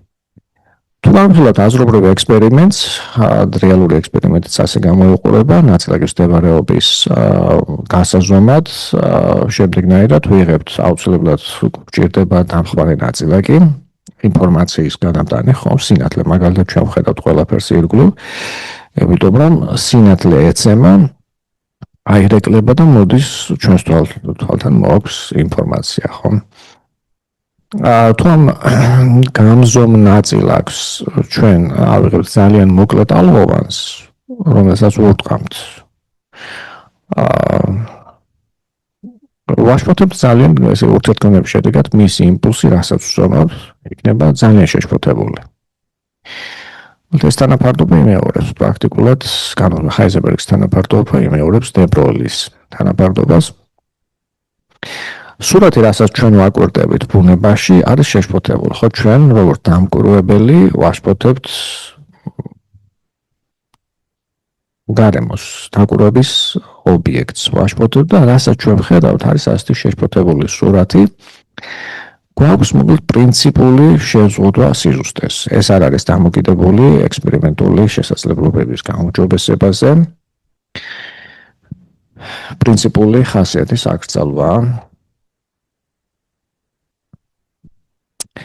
დებროლის ტალღა არის ბრტყელი ტალღის სახით მოცემული ის არ არის მოგეთ ლოკალიზებული აი ყველგან არის ერთნაირი სახით წარმოდგენილი ჩვენ როდესაც დებროლის ტალღაზე ვსაუბრობდით ამოვდით რომ მისი კვანძების ზეგანაც აღნიშნეთ კვანძები ეს არის აი ამ ჰარმონიული ფუნქციის ნულის წერტილები ეს მოძრაობს ეს ტალღა დროის რაღაც მომენტში ეს გამოსახული აი ეს ლურჯი წირი დრო რომ ჩავრთოთ ასე ვთქვათ დაიწყებს x ღერძის ერთი ან მეორე მიმართულებით მოძრაობას წაინაცვლებს მუდმივი სიჩქარით ამ სიჩქარის შესაძლებლად ჩვენ მიყენებდით კვანძების მოძრაობას ვაკვირდებოდით და თუ გახსოვთ დებროილის იდეის ფარგლებში მივიღეთ წინააღმდეგობა რომ ნაწილაკი სიჩქარე ტალღური აღწერის ფარგლებში სხვანაირი გამოდიოდა განსხვავებული გამოდიოდა და ვთქვით რომ საჭიროა განვასხვაოთ ფაზური ტალღას აქვს ორი მახასიათებელი სიჩქარის სახით ეს არის ფაზის გავრცელების სიჩქარე და ამპლიტუდის გავრცელების სიჩქარე მიუთითებს ენერგია რა სიჩქარით ვრცელდება ამისთვის ვიხილავდით ტალღური პაკეტის მისაღებად ორი ბრტყელი ტალღის ზედებას აი ესეთი ტალღის ნახეთ გვაქვს ტალღა რომლის მახასიათებელი ტალღური რიცხვი K არის და ომეგა სიხშირე და მცირე ჩრდილის შეშფოთებული მეორე ტალღა K არის დელტა K წანაცვლებული ომეგა დელტა ომეგა კვლავ იგივე ტრიგონომეტრიული იგივე სარგებლობთ რომელიც ზემოთ გამოვიყენეთ შეგრად ვღებულობთ ორი ტალღის აი ამ ორი ტალღის ზედების შედეგად შეკრების შედეგად ვღებულობთ ასეთ ტალღას აი ეს პირველი წევრი კოსინუსი გვევლინება ამპლიტუდის როლში მიღებული სურათი აი ასე გამოიყურება ნახეთ ლურჯი აღნიშნავს ლურჯი გრაფიკი არის ზედებით შედეგად მიღებული ტალღა და მას გაუჩნდა ლოკალიზაციის არე სადღაც არის ძალიან გაზრდილი მე ჩაერშობა ხო ლოკალიზაციის არე უბანი არის აი ამ მონაკვეთით გამოსახული ანუ კოსინუსების ნულებით აი განულდა ეს არის ლოკალიზაცია რაზე ჩვენ ახლა ვსაუბრობდით აი ნაწილაკის თამო ახლავს აუბრობთ რომ გვინდა განსხვავება და რაღაც თუ არის რაღაც არეში ლოკალიზებული ჩვენ უნდა გამოვიყენოთ ტალღის სიგრძე მის აღმოსაჩენად ხო ტალღაც აქვს ასეთი თვისება რომ მას შეუძლია დაბრკოლებას შემოუაროს ჩვენ ხო თქვით რომ დიფრაქციის თვისება აქვს ჩვენ თუ გამოვიყენებთ ძალიან გრძელ ტალღოვან ტალღას ის ამ ობიექტს ვერ დაინახავს მცირე დაბრკოლებას ის შემოულის ძალიან რაც უფრო გრძელია ტალღის სიგრძე უპრობლემოდ და განაგრძობს მოძრაობას ხო სვაში რო წარმოვიდგინოთ მსგავსი სურათი იმისთვის რომ ამოვაჩინოთ სხეული ტალღა დებროილის ტალღა ეს არის ინსტრუმენტი რომელიც ჩვენ გვაქვს დაკვირვებებისთვის ყველა ნაწილაკი რა ჩვენ შეიძლება ვთქვათ მსგავსი ექსპერიმენტებისთვის გამოვიყენოთ ექვემდებარება დებროილის თანაფარდობას ამიტომ თუ გვინდა რაღაც ზომის სხეულს დავაკვირდეთ უნდა დაცემული ტალღა იყოს ტალღის სიგრძე იყოს სადარი არ შეიძლება ბევრად აღემატებოდეს ხო მოგეთ ტალღას გააჩნია ლოკალიზაციის, დებროილის ტალღას, ასე ვთქვათ, ნაწილაკის ტალღას, თან მატერიის ტალღას. გააჩნია ლოკალიზაციის არე და შეგვიძლია ავწეროთ ტალღური პაკეტის საშუალებით. აქ რასაც ვაკეთებთ არის მათემატიკური გამოყვანა, ძალიან ისეთი თვალსაჩინო არ ამკაცრე. ეს არის უბრალოდ თვალსაჩინოებისთვის. განსაზღვრების თანაფარდობის, რომ ლოკალიზაციის არე აქ განსაზღვრულია აი ამ ორი მეზობელი ნულით კოსინუსის. და გვექნება დელტა k-ს და დელტა x შორის ასეთი თანაფარდობა. დელტა k მოკლედ ეს ასე უკავშირდება იმპულსს ტალღური რიცხვი. გვაქვს განსაზღვრების თანაფარდობას მივიღებთ აი ამ ტალღური პაკეტისთვის, რომელიც აღწერს ნაწილაკს. მათემატიკური თანაფარდობა, ასე ვთქვათ. განსაზღვრება, რომელიც ფლუქტუაციები კვანტური, როგორც ვთქვით, არის დინამიკისთვის, ასე ზოგადი მახასიათებელი. ველებიც განიცდიან ელექტრომაგნიტური ველი, ჩვენთვის ნაცნობი. აგრეთვე განიცდის კვანტურ ფლუქტუაციებს. ეს ეფექტი არის დამზერადი. კერძოდ თქვენ რასაც ხედავთ სურათს, კაზიმირის ეფექტს წარმოადგენს. ორი კარგი გამტარი, ვთქვათ, იდეალური გამტარი, დენის გამტარზე საუბარი, ელექტრულ გამტარობაზე საუბარი, არის ერთმანეთის პარალელურად მოთავსებული რაღაც მანძილზე და აგვერდებით ძალას, ესე იგი, ვიღებთ ორ ფირფიტავს ერთმანეთთან პარალელურად ვათავსებთ რაღაც მანძილზე და აგვერდებით მიზიდვის ძალას, რომელიც ამ მანძილზე მათ შორის დაშორებაზეა დამოკიდებული. ეს ძალა ინდუცირებულია ელექტრომაგნიტური ველის კვანტური ფლუქტუაციებით. სიამბლეში ამ კვანტურ ფლუქტუაციებს უკავშირდება ტექნიკურად მათემატიკური გამოთვლები რთულია, იმიტომ რომ უკავშირდება გაშლადი შედეგები, უსასრულობებს ვღებულობთ მათემატიკურ უგაცრავად ფიზიკურ სიდიდეების შეფასებებისას. საჭირო როგორღაც ავირიდოთ, ასე ვთქვათ, განაზრებული სასრული შედეგი მივიღოთ ამ უსასრულობების მიღმა. კაზიმირმა ძალიან საინტერესო ფიზიკური გზა მოიფიქრა ამისთვის, მან აიღო მესამე დამხმარე ფირფიტა შორს და განიხილავდა შუა ფირფიტის შუა ამ ორ კიდე-კიდე მდებარე ფირფიტებს შორის მდებარე ფირფიტაზე ერთი მხრიდან და მეორე მხრიდან როგორი ძალა იმოქმედებდა. ამ ძალას აღმოჩნდა ერთნაირი განშლა, უსასრულო ნაწილი ორივე ძალას აქვს, მაგრამ ერთმანეთს აბათილებს ერთნაირია და რჩება სასრული ნაწილი, შემდეგ ის დამხმარე ფირფიტა მიყვავს, შევკვაცავთ რა უსასრულობებს, მიყვავს უსასრულო სივრცულანო შორს გავაქრობთ ამ გზით და ვღებულობთ სასრულ შედეგს. კაზიმირის ძალა არის კეცოთ ამ ორ აი ამ მსგავსი ოცემულობის ფარგლებში ორი ფირფიტის გვიან მოხდა საკმაოდ ამის დაფიქსირება. 2002 წლის სტატია ეს, სადაც იქნა აღწერილი ამ სტატიაში, ეს სტატია ინტერნეტში თავისუფლად შეგიძლიათ ესეთი არქივი, როგორც ავიკითხოთ, org არის გვერდი, სადაც არის ბევრი სტატია აღმოჩენთ, ხოდა გამოქვეყნებული.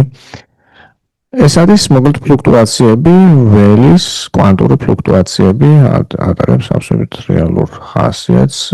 ამ ველის კვანტურ ფლუქტუაციებს უკავშირდება ადრეულ სამყაროში შეშფოთებების, ისინი აკეთებენ ადრეულ სამყაროში თქვენ გახსოვთ წინა ლექციის ფაქტებში საუბრობდით. ქონდა ერთი დომინანტი მატერიის, მატერია დავარქვათ ასე, კომპონენტი სკალარული ველის სახით, რომელიც ინფლაციას აკეთებდა. ისიც რა თქმა უნდა განვიხილოთ კვანტური ფლუქტუაციების თანახმებით. ეს კვანტური ფლუქტუაციები აისახება მეტრიკის ფლუქტუაციებზე, გრავიტაციული ველის, ანუ გრავიტაციული ველი აღწერებოდა და ახდენს გავლენას ეს ფლუქტუაციები გარემოზე, რომელიც ცხოვრობს, მეტრიკა ხოლმე სინამდვილეში ფონურ დროს სივრცეს უკავშირდება და ყველაფერი რაც ამ სივრცეში ცხოვრობს, განიცდის ამ ფლუქტუაციების გავლენას. ხო, მათ შორის მოკლედ ამ ფლუქტუაციებს უკავშირდება ესეც მე მგონი ვახსენეთ ჩვენ ერთ-ერთი ლექციის დროს ბარიონული მასის წარმოშობა, ანუ ხილული მატერიის მასა უკავშირდება ატომების, ანუ მასა უკავშირდება ნუკლონებს, პროტონებს და ნეიტრონებს, იმიტომ რომ ელექტრონების მასა ელექტრონად ნეიტრალურია სამყარო, ხო? ანუ რაოდენობა პროტონების და ელექტრონების ნიშნავს გვაქვს ერთნაირი. მაგრამ მასა ელექტრონების არის ძალიან მცირე. ამიტომ მასის ძირითადი ნაწილი, ანუ მასის წარმოშობა ამ აზრით ვამბობ, უკავშირდება პროტონის და ნეიტრონის მასას, ისინი შედგენილი ნაწილაკებია, შედგებიან კვარკებისგან. კვარკების მასა არის ძალიან მცირე ნუკლონების მასასთან შედარებით. ანუ კვარკების მასა არ აიხსნება ნუკლონების მასით, მაგრამ კვარკებს უკაცრავად პროტონს და ნეიტრონს შორის მასათა სხვაობა აიხსნება კვარკული შემადგენლობით, ხო? ეს არის პროტონი, ორი კვარკი, ერთი და UDD ნაგებულება აქვს. ნეიტრონს და არის ოდნავ as მასის სხვაობას ნამდვილად გვიხსნის კვარკული შემადგენლობა, მასის სხვაობას როგორც ჩვენ თქვით წინა ლექციის პარალელებში აქვს მნიშვნელობა იმისთვის, რომ შევაფასოთ რაოდენობა ადრეულ სამყაროში, ვთქვათ, ბირთვების პირველად ბირთვების სინთეზი განაწილება, რომ შევაფასოთ, ჰქონდა დიდ როლს თამაშობს. მაგრამ საკუთრივ მასა ნუკლონის კვარკების მასის თუ არ აიხსნება ძალიან მცირე კვარკების მასა, კვანტური წარმოშობის არის, მოკლედ ეს მასა ერთი საინტერესო ფაქტი და მეორე რელატივისტური, ესე იგი ჩვენ გვქონდა აინშტაინის თანაფარდობა ენერგია უდრის mc კვადრატთან რელატივისტურმა ფიზიკამ გვასწავლა, რომ მასისგან შეიძლება ენერგიის მიღება. აქ ანუ ბუნება პირველ ალბათ საწყის დონეზე, ვთქვათ, პირველადი სურათი საპირისპიროდ გამოიყურება, რომ მასა მიღებული ენერგიისგან. კვანტური ფლუქტუაციების ენერგიისგან კერძოდ დატყვევებული არიან კვარკები პროტონში. ცალკე-საკითხია, რატომ არიან დატყვევებული, როგორ უზრუნველყოფს კვანტური ქრომოდინამიკა მათ დატყვევას. ეს არის 10-13 სანტიმეტრის არე დაახლოებით, რა არის, ისინი არიან დამწყვდეული. მათ აუცილებლად გააჩნიათ დებროილის, გნებოთ ჰაიზენბერგის განსხვავების თანაფარდობით, გნებოთ დებროილის, როგორც ვთქვათ, ეს ორი თანაფარდობა ერთმანეთზე მიბმული, მჭიდროდ. გააჩნიათ აუცილებლად იმპულსის შეშფოთებები, ანუ კინეტიკური ენერგია გააჩნიათ მასებთან შედარებით დიდი. ეს კინეტიკური ენერგია გვიხსნის კვანტური ფლუქტუაციების რეალურად ნუკლონის მასას. საინტერესო ფიზიკური სურათი უკავშირდება კვანტურ ფიზიკას. ოსცილატორი არის ძალიან მნიშვნელოვანი ნობელის კვანტური თეორიისთვის სისტემა. ოსცილატორი მექანიკური სისტემის სახით, რომელსაც ჩვენ ვიცნობთ, არის სხვა არაფერი თუ არა მასა მიმაგრებული ზამბარაზე, დრეკატობის ძალის გავლენით რხევას განიცდის, დრეკატობის ძალა როგორც ვთქვით, არ არის ფუნდამენტური ძალა, ელექტრომაგნიტური წარმოშობის ძალა, ეს ძალა ხასიათდება პოტენციური ენერგიით, გამოსახავს სიხისტეს, ზამბარას, გავჭიმავთ რა ზამბარას, აღიძვრება შეკუმშვის მსურველი ძალა, ნიშანი მინუს fx, ერთად ძალის x-მდგენელი, x ღერძის ან ასეთი არის, მოკლედ რხევას განიცდის, სინუს კოსინუსებით აღიწერება ეს რხევა, ამიტომ ეძახით ჰარმონიულ რხევებს, არის პოტენციური ენერგია, მნიშვნელოვანი სისტემა ოსცილატორი, წარმოიდგინეთ, რომ თავისუფალი კვანტური ველიც, ოღონდ არა ჩვენ სივრცეში, არა კონფიგურაციულ სივრცეში, წარმოქმნილი ოსცილატორებით, ოსცილატორის შესახებ კვანტური წარმოქმნები მნიშვნელოვან როლს თამაშობს ელემენტარული ნაწილაკებისთვის. კვანტურად ეს არის ეს პოტენციალი, ეს kx კვადრატ ნახევარი პარაბოლა, მოკლედ ეს წირი. გამოსახულია ამ წირს საუბარი. კვანტური ენერგიები გამოისახება ოსცილატორისთვის, ისინი არიან ეკვიდისტანციური. ანუ E1 და E0 შორის, E2 და E1 შორის, ანუ ყოველ მომდევნოს და წინას შორის და ერთ დაშორება გვაქვს. ეს არის H ომეგა. გააჩნია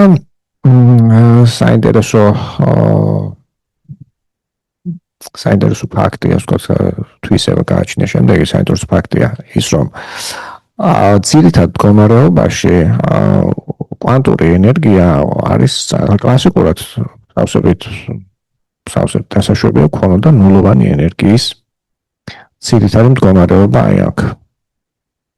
ამას ხელს არაფერი არ უშლიდა, მაგრამ თქვით, რომ კვანტურ მექანიკურად თუ რაღაც სივრცე არეში გვაქვს ლოკალიზება ნაწილაკის, დებროილის ტალა თუ არის თავმოყრილი რაღაც არეში, მას აუცილებლად უჩნდება იმპულსს გააჩნია, ხო? ანუ კინეტიკური ენერგიაც გააჩნია, შესაბამისად პოტენციალის ფსკერზე ნაწილაკი არ დევს, ყოველთვის არის ოსცილატორისთვის ეს არის ძირითადი მდგომარეობაში ენერგიის მნიშვნელობა H ომეგა ნახევარი, ეს ომეგა უკავშირდება მოკლედ კაპას და M-ს. ეს ოსცილატორის მახასიათებელია. ოსცილატორი, როგორც ვთქვით, არის წარმოადგენს ძალიან ჭიროდ დაკავშირებულ დინამიურ სისტემას კვანტურ ველებთან. კვანტური ველისთვის გვაქვს ვაკუუმის ენერგია, აი ფლუქტუაციებზე საუბრობდით, ველის ფლუქტუაციებზე. გვაქვს ვაკუუმის ენერგია, რომელიც არის განშლადი, თუ კაცრად განვიხილავთ. შეგვიძლია რაღაც აზრით სასრული გავხადოთ, მაგრამ ეს ენერგია თამაშობს კოსმოლოგიური მუდმივობის როლს. ყველაფერი ანუ ველის კვანტური თეორიისთვის ამ ენერგიას არ აქვს მნიშვნელობა. ზოგადად ჩვენ ვიცით, რომ პოტენციური ენერგია არის განმარტებული მუდმივი სიზუსტით. კლასიკურ ფიზიკაში არაფერი არ შეიძლება თუ ვთქვათ პოტენციალს ავანაცვლოთ მუდმივი სიზუსტით, იმიტომ რასაც ვაკვირდებით არის ენერგიების სხვაობა, რაც როლს თამაშობს. შეფასებებში არის ენერგიების სხვაობა. ამიტომ ეს მუდმივი სიზუსტები ბათილდება, მაგრამ გრავიტაცია განსხვავებით ხედავს ენერგიას, აინშტაინის გრავიტაცია. ენერგია თუ არსებობს, გრავიტაცია ხედავს ამას. ამიტომ კოსმოლოგიური ვაკუუმის ენერგია ასახავს პოვას მნიშვნელოვანი ეფექტი, ფიზიკური ეფექტი გააჩნია, ჩვენ გვქვით, რომ ის იწვევს სამყაროს აჩქარებულ გაფართოებას. ჩვენი სივრცე ფრიდმანის მოდელის ფარგლებში თუ გვაქვს ლამდა განიცდის აჩქარებულ გაფართოებას, დღეს ვაკვირდებით ძალიან აქტუალური მიმართულება ფიზიკის ბნელი ენერგია, რასაც მივაწერთ ამ აჩქარებულ გაფართოებას უცნობი დღეისთვის. მოკლედ ლამდა არის ესეთი უმარტივესი მოდელი ამ ბნელი ენერგიის, მისი როლი მნიშვნელოვანია, თუმცა ველის კვანტური თეორია ჩვენ თქვით წინ ლექციის პარალელშიც, რომ არ გვაძლევს იმ მნიშვნელობას, ლამდას მნიშვნელობას, რომელსაც დღეს ვაკვირდებით, არის ველის კვანტური თეორია უფრო ბევრად დიდ მნიშვნელობებს წინასწარმეტყველებს, რაც აჩენს პრობლემას, რაღაც მექანიზმით უნდა იყოს ეს დიდი კოსმოლოგიური მუდმივა შეკვეცილი, გაბათილებული, როგორც პროსტოვი იქნება. კვანტური მექანიკის ერთი კიდევ განსხვავებული ფორმულირება, რომელიც დირაკმა განიხილა თავდაპირველად და შემდეგ რიჩარდ ფაინმანმა დაასრულა მის მათემატიკურად ჩამოყალიბებული სახე, წარმოადგენს ამპლიტუდების ან ფუნქციონალური ინტეგრალის ტერმინებში კვანტური მექანიკის ფორმულირებას ამის ეს სურათი მოკლედ ასახავს შემდეგ მოვლენას, რომ გვაქვს დროის რაღაც მომენტში ეს წერტილში ნაწილაკია და გვინდა შევისწავლოთ როგორი იქნება ალბათობა იმისა, რომ დროის სხვა მომენტში ამ ნაწილაკს ვიპოვით აღმოვაჩენთ O წერტილში. განსაზღვრულია ეს წერტილი, განსაზღვრულია O წერტილი, ვიცით დროის T1, T2. მათ შორის ეკრანია მოთავსებული, რომელსაც აქვს ჭრილი, ორი მცირე ჭრილი და ვიცით, რომ ამ ნაწილაკს კვანტური მექანიკის ან დებროილის ტალღის დაეცა აქედან დებროილის ტალღა. ამ დებროილის ტალღა შეუძლია გააცვლეს ერთ ნასურეთში, მეორე ნასურეთში და ამ გზით მიაღწიოს კლასიკური მექანიკის ტერმინებში, შეუძლია ან ერთი წირის, ან მეორე წირის გასწვრივ იმოძრაოს და ასე მიაღწიოს. თუ მათ შორის ძალიან ბევრ ეკრანს მოვათავსებთ, რომელთაც გავუკეთებთ ნახვეტებს, მაშინ შესაძლებლობა S-დან O-ში მოხვედრის ბევრი სხვადასხვა წირის გასწვრივ შეიძლება განხორციელდეს. თუ ამ სურათს მოკლედ საუბარი ამ ბევრ ეკრანს თუ მოვათავსებთ და ბევრ ძალიან ნასურეთს გავუკეთებთ, შედეგი იქნება ასეთი, რომ ეს წერტილიდან O წერტილში გადასვლის ამპლიტუდა შეიძლება სხვადასხვა, ეს არის გადასვლის ამპლიტუდა კვანტურ მექანიკური რაღაც წირის გასწვრივ, მეორე წირის გასწვრივ, მესამე წირის გასწვრივ. ჯამური ეფექტი იქნება სრული ამპლიტუდა, ფაინმანის შედეგი ასე გამოიყურება, რომ T1 დროის მომენტში X1 წერტილში თუ გვაქვს მოთავსებული ნაწილაკი, მისი გადასვლის ამპლიტუდა, როგორც ვთქვით, შროდინგერის განტოლებისთან დაკავშირებით ვთქვით, რომ ისი წერება შროდინგერის განტოლება ტალღური ფუნქციისთვის, ხო? არა ალბათობებისთვის. აქაც საუბრობთ არა გადასვლის ალბათობაზე, არამედ გადასვლის ამპლიტუდაზე. ალბათობა არის ამპლიტუდის მოდულის კვადრატი იქნება. ალბათობა გადასვლის. ეს ამპლიტუდა მოკლედ მოიცემა W-ს, ეს W არის ქმედების ფუნქციონალი, ქმედება, ასე ვთქვათ, კლასიკური ობიექტი, რომელსაც იყენებდა შროდინგერი რომელიც გამოიყენა შროდინგერმა თავის განტოლების დასაწერად. აქაც ეს W ქმედების ფუნქციონალი ფიგურირებს და გვეუბნება შემდეგს, რომ მოცემული წირის გასვლით უნდა შევაფასოთ ამ წირებზე ჩვენ მოკლედ ვთქვით, აქ ვთქვით, რომ ეს W ასე გამოიყურება მოკლედ გვაქვს სხვადასხვა წირი და ვაფასებთ ამ გამოსახულებაზე საუბარი სხვადასხვა წირის გასწვრივ. კვანტურ მექანიკურად გვაძლევს ამპლიტუდას თითოეული წირი, თითოეული ეს წევრი გვაძლევს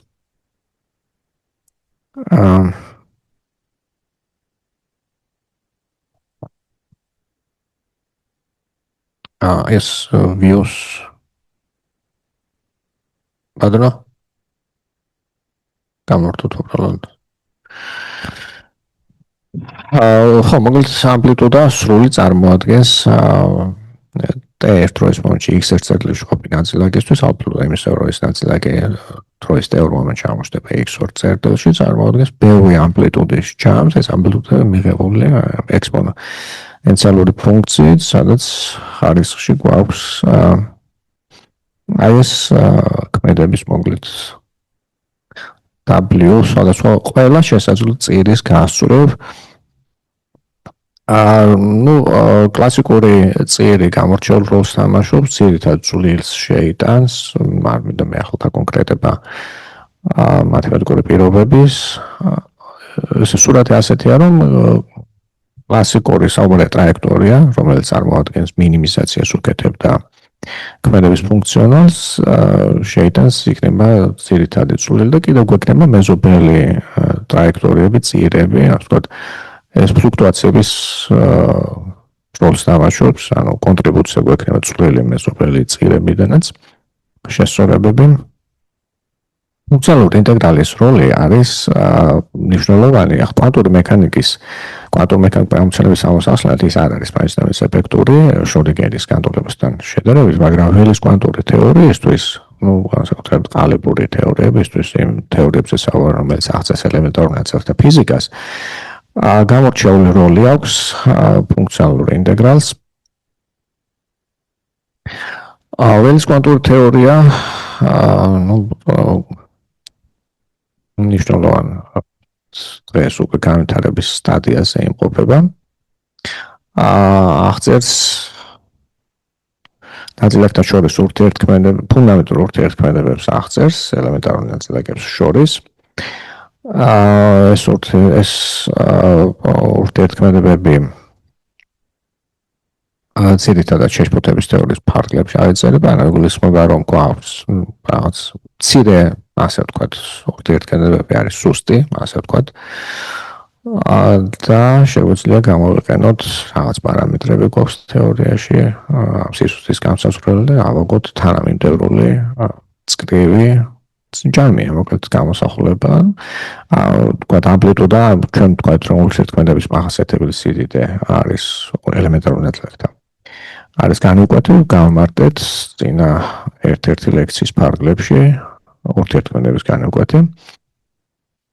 შეფასება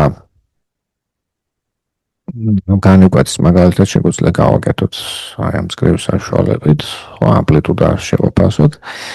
აი ეს წკრივი მათემატიკური ფორმულირება საინტერესო ფიზიკურ ინტერპრეტაციას გვთავაზობს ელემენტარულ ნაწილაკთა ურთიერთქმედებს. სიმბოლოში რას აქ არის გამოსახული, არის ელექტრონზე გაბნება, ურთიერთქმედება ელექტრონის ელექტრონთან ხორციელდება შემდეგნაირად, რომ ერთი ელექტრონი ასხივებს ფოტონს, გამას, რომელსაც მეორეში თანდგავს, გამოსხივების შედეგად შეიცვალა ამის იმპულსი, მაშინ თანდგა და შეიცვალა იმპულსი და მეორედ ეფექტური სურათი ამ გზით, ანუ გამა კვანტის ფოტონის გაცვლით მივიღეთ ურთიერთქმედება. ეს ნაწილაკები, რომლის საშუალებითაც ხდება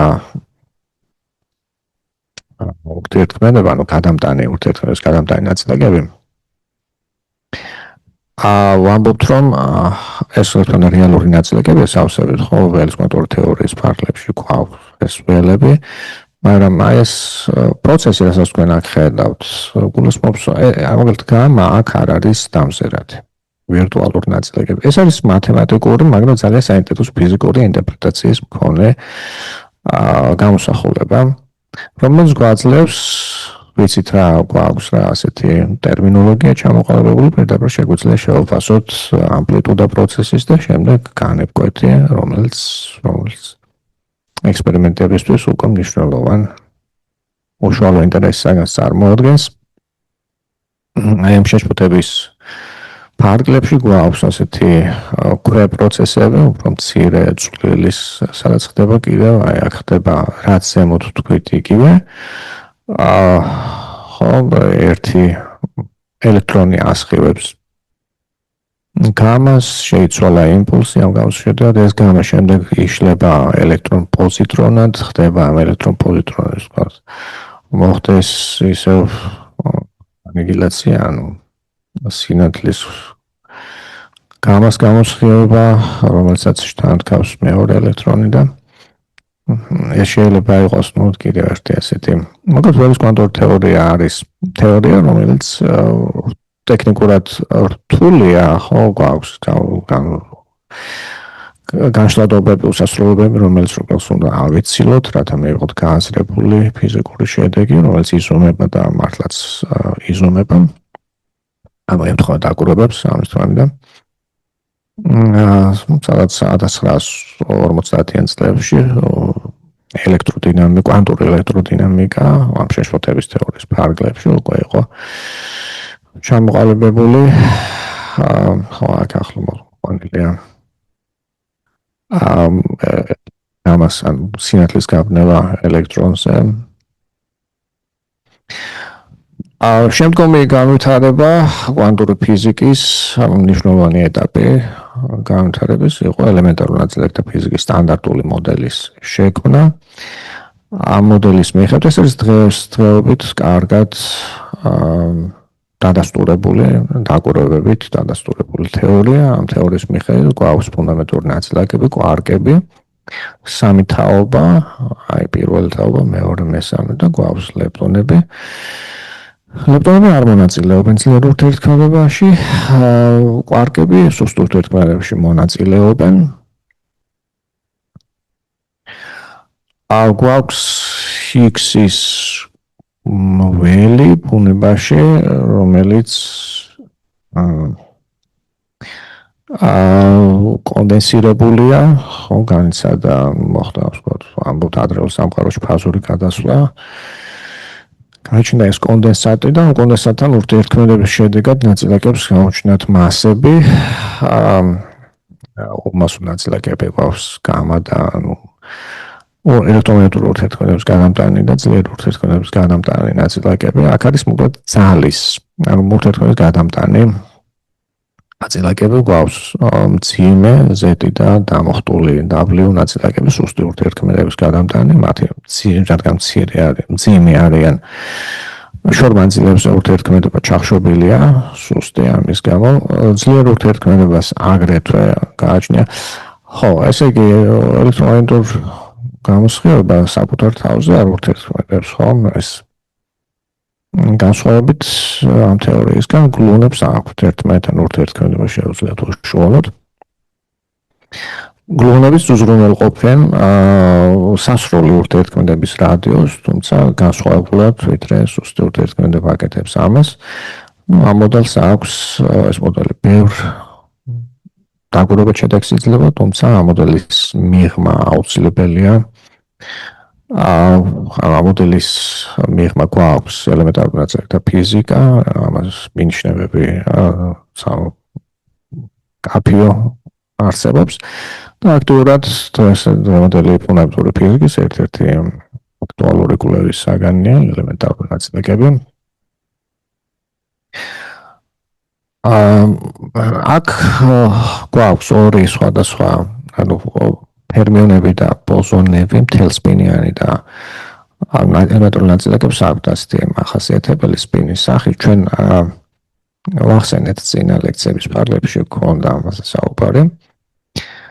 განსხვავდებიან აქ თვალსაჩინოებისთვის განხილულია მაგალითი, როგორ მოიქცევა ყუთში, რომ ჩავსვათ ბოზონები და ფერმიონები, როგორ იქნება მათი ყოფა-ქცევა. დებროილის ტალღის ტერმინებშია განხილული, თუ L ზომის ყუთში კუბური, კუბში ასე ვთქვათ, ჩავსვამთ ბოზონებს, მთელ სპინიან ნაწილაკებს, მათ შეუძლიათ ჰქონდეს დაიკავონ მთელი ყუთი თითოეულ მათგანს, ასე ვთქვათ, ტალღის სიგრძე იქნება ყუთის ზომის შესაბამისი. ფერმიონები არიან ძალიან მეთავისენი, ამ აზრით ისინი თითოეული მათგანი მიიტაცებს თავის სივრცეს. L ზომის კუბს აქვს მოცულობა L კუბი, თუ n-ცალ ფერმიონს ჩავსვათ, თითოეული მათგანი დაიკავებს აი ამ ზომის მოცულობას, რაც ნიშნავს, რომ ტალღის სიგრძე ყუთში მოთავსებული ფერმიონისთვის, თუ n-ცალ ფერმიონს მოთავსებთ L ზომის ყუთში, იქნება აი ასეთი. შესაბამისად, დებროილის თანაფარდობა გვეტყვით, რომ მათ გაუჩნდება საკმაოდ დიდი იმპულსი, იმიტომ რომ ლამბდა აქვთ მცირე.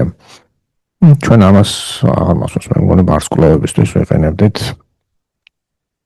წონასწორული კონფიგურაციების ასახსნელად. და ბოლოს კვანტური გრავიტაცია, რომელიც უცნაურად განსხვავებულად იწერება სხვა ველებისგან განსხვავებულად, ალბათ ასევე საჭიროებს ალბათ ასევე გააჩნია კვანტური ყოფა-ქცევა. ხო, არსებობს ალბათ რეჟიმი, სადაც გრავიტაციის კვანტური ყოფა-ქცევა იჩენს თავს. მეზობლად გესაუბრეთ ფაზური სივრცის სასრული, სადაც განსხვავების თანაფარდობაზე იყო საუბარი, თქვით, რომ ფაზური სივრცის წერტილი, ეს არის ფაზურ სივრცეში წერტილი ნაწილაკის მდგომარეობას შეესაბამება, ხო? გვეუბნება ფაზური სივრცის წერტილი, როგორია მდებარეობა და იმპულსი ნაწილაკის. ფაზურ სივრცეს კვანტური მექანიკის მიხედვით გააჩნია სასრული გარჩევის უნარიანობა, ანუ იქ კვანტურ მექანიკურად შეუძლებელია მოვნიშნოთ წერტილი ფაზურ სივრცეზე ნებისმიერი სივრცით. აი კვანტური მექანიკა და გრავიტაცია ერთად განხილული გვაძლევს ასეთივე შეზღუდვას უკვე სივრცის გარჩევის უნარიანობაზე. აზრობრივი ექსპერიმენტი აქ განხილული გააჩნიათ, ვიცით, გრავიტაციული ურთიერთქმედება აინშტაინის თეორიის ფარგლებში გულისხმობს, რომ თვითონ ყველა სხეულს გააჩნია გრავიტაციული რადიუსი მახასიათებელი. თუ შევკუშავთ სხეულს რომ მცირე მანძილებზე, ვიდრე მისი გრავიტაციული რადიუსი მოხდება გრავიტაციული კოლაფსი, შავი ხვრელის შიგნით წარმოიქმნება შავი ხვრელი. და დავკარგავთ შავი ხვრელის შიგნით რა ხდება? შავ ხვრელს გააჩნია ჰორიზონტი, რომელიც ყოფს გარე და შიგა სივრცეებს, ამ ორ სივრცეს ერთმანეთთან არ აქვს მიზობრივი კავშირი, ხო? შიგნით ვამბობთ, რომ არის შეიძლება, არ ვიცით ახლა რა ხდება, ვახსენეთ კვანტური გრავიტაცია, ძალიან მცირე მანძილებზე გრავიტაციის ყოფაქცია, ნიუტონის პოტენციალის ფარგლებში ყოველ შემთხვევაში ცუდი ყოფაქცია აქვს ძალიან მცირე მანძილზე გრავიტაციული ზადა იზრდება ნიუტონის მსოფლიო მიზიდულობის განსაკუთრებით. ვამბობთ, რომ აინშტაინის თეორიის ფარგლებშიც არსებობს გააჩნია ასეთი სინგულარობები, თუმცა ჰორიზონტით, როგორც ვთქვით, არის ეს დაფარული. თუ მოვინდომებთ დაკვირვებას, ახლა გავზომოთ ნაწილაკის სივრცის წერტილი, რას იზუსტით, სივრცეში წერტილი, რას იზუსტით შეგვიძლია მოვნიშნოთ, ეს არის საკითხი, რასაც ვიხილავთ, დებროი უკაცრავად კომპტონის ტალღის მოცემული მასის სხეულისთვის გვაქვს კვანტური შეზღუდვა, რომ მისი ლოკალიზაციის არე არ შეიძლება იყოს უფრო მცირე, ვიდრე h-ხაზიანი გაყოფილი m-ზე. აქ ვხედავთ, რომ თუ m-ს გავზრდით, საკმაოდ ზუსტად შეგვიძლია, ანუ 1c შემცირდება კომპტონის ტალღის სიგრძეს აღნიშნავს, საკმაოდ კარგად, ანუ m-ის სხეულით შეგვიძლია თუ დავამძიმებთ ამ სხეულს, შევამციროთ საკმაოდ მცირე არეების მონიშნა შეგვიძლია, მაგრამ m-ის გაზრდით, მის ზომას ვამცირებთ, მასას ვზრდით, გრავიტაციული რადიუსი, რომელიც ასნაირად გამოისახება ჯიენი ნიუტონის მუდმივ მსოფლიო ურთიერთქმედების განმაში რაც ფიგურირებს, ეს ზრდადია, ხო? ერთზე მცირდება, ეს ზრდადია და m-ის რაღაც მნიშვნელობებისთვის ეს ორი სივრცე აუცილებლად ერთმანეთს გაუტოლდება. გვექნება ასეთი შეზღუდვა, მოკლედ ეს ტოლობა აქ დაწერილი, მასა ოპტიმალური, იმისთვის რომ სივრცეში წერტილი მოვნიშნოთ, იქნება პლანკის მასის და ზომა სივრცის შეგვიძლია გავზომოთ მაქსიმალური სივრცე სივრცეში, ეს ყოველთვის როგორც გითხარით გრავიტაციული ეფექტების გათვალისწინებით, კერძოდ გრავიტაციული კოლაფსის შესაძლებლობის შავხლის წარმოქმნის შესაძლებლობის გათვალისწინებით ხდება. გვექნება მოკლედ სივრცეზეც შეზღუდვა, სივრცის გარჩევის უნარიანობაც აღმოჩნდება, რომ არის ქვემოდან შემოსაზღვრული მასშტაბები, რომელზეც ველოდებით, რომ გრავიტაციამ უნდა თავი გამოავლინოს როგორც კვანტური თეორია, არის აი ასეთი საკმაოდ მცირე, ასე ვთქვათ. კეთილი, მადლობა ყურადღებისთვის, მე მგონი ახლა უკვე ახლა ქალბატონ თინა გახლიანაშვილის ლექცია იწყება. მადლობა თქვენ.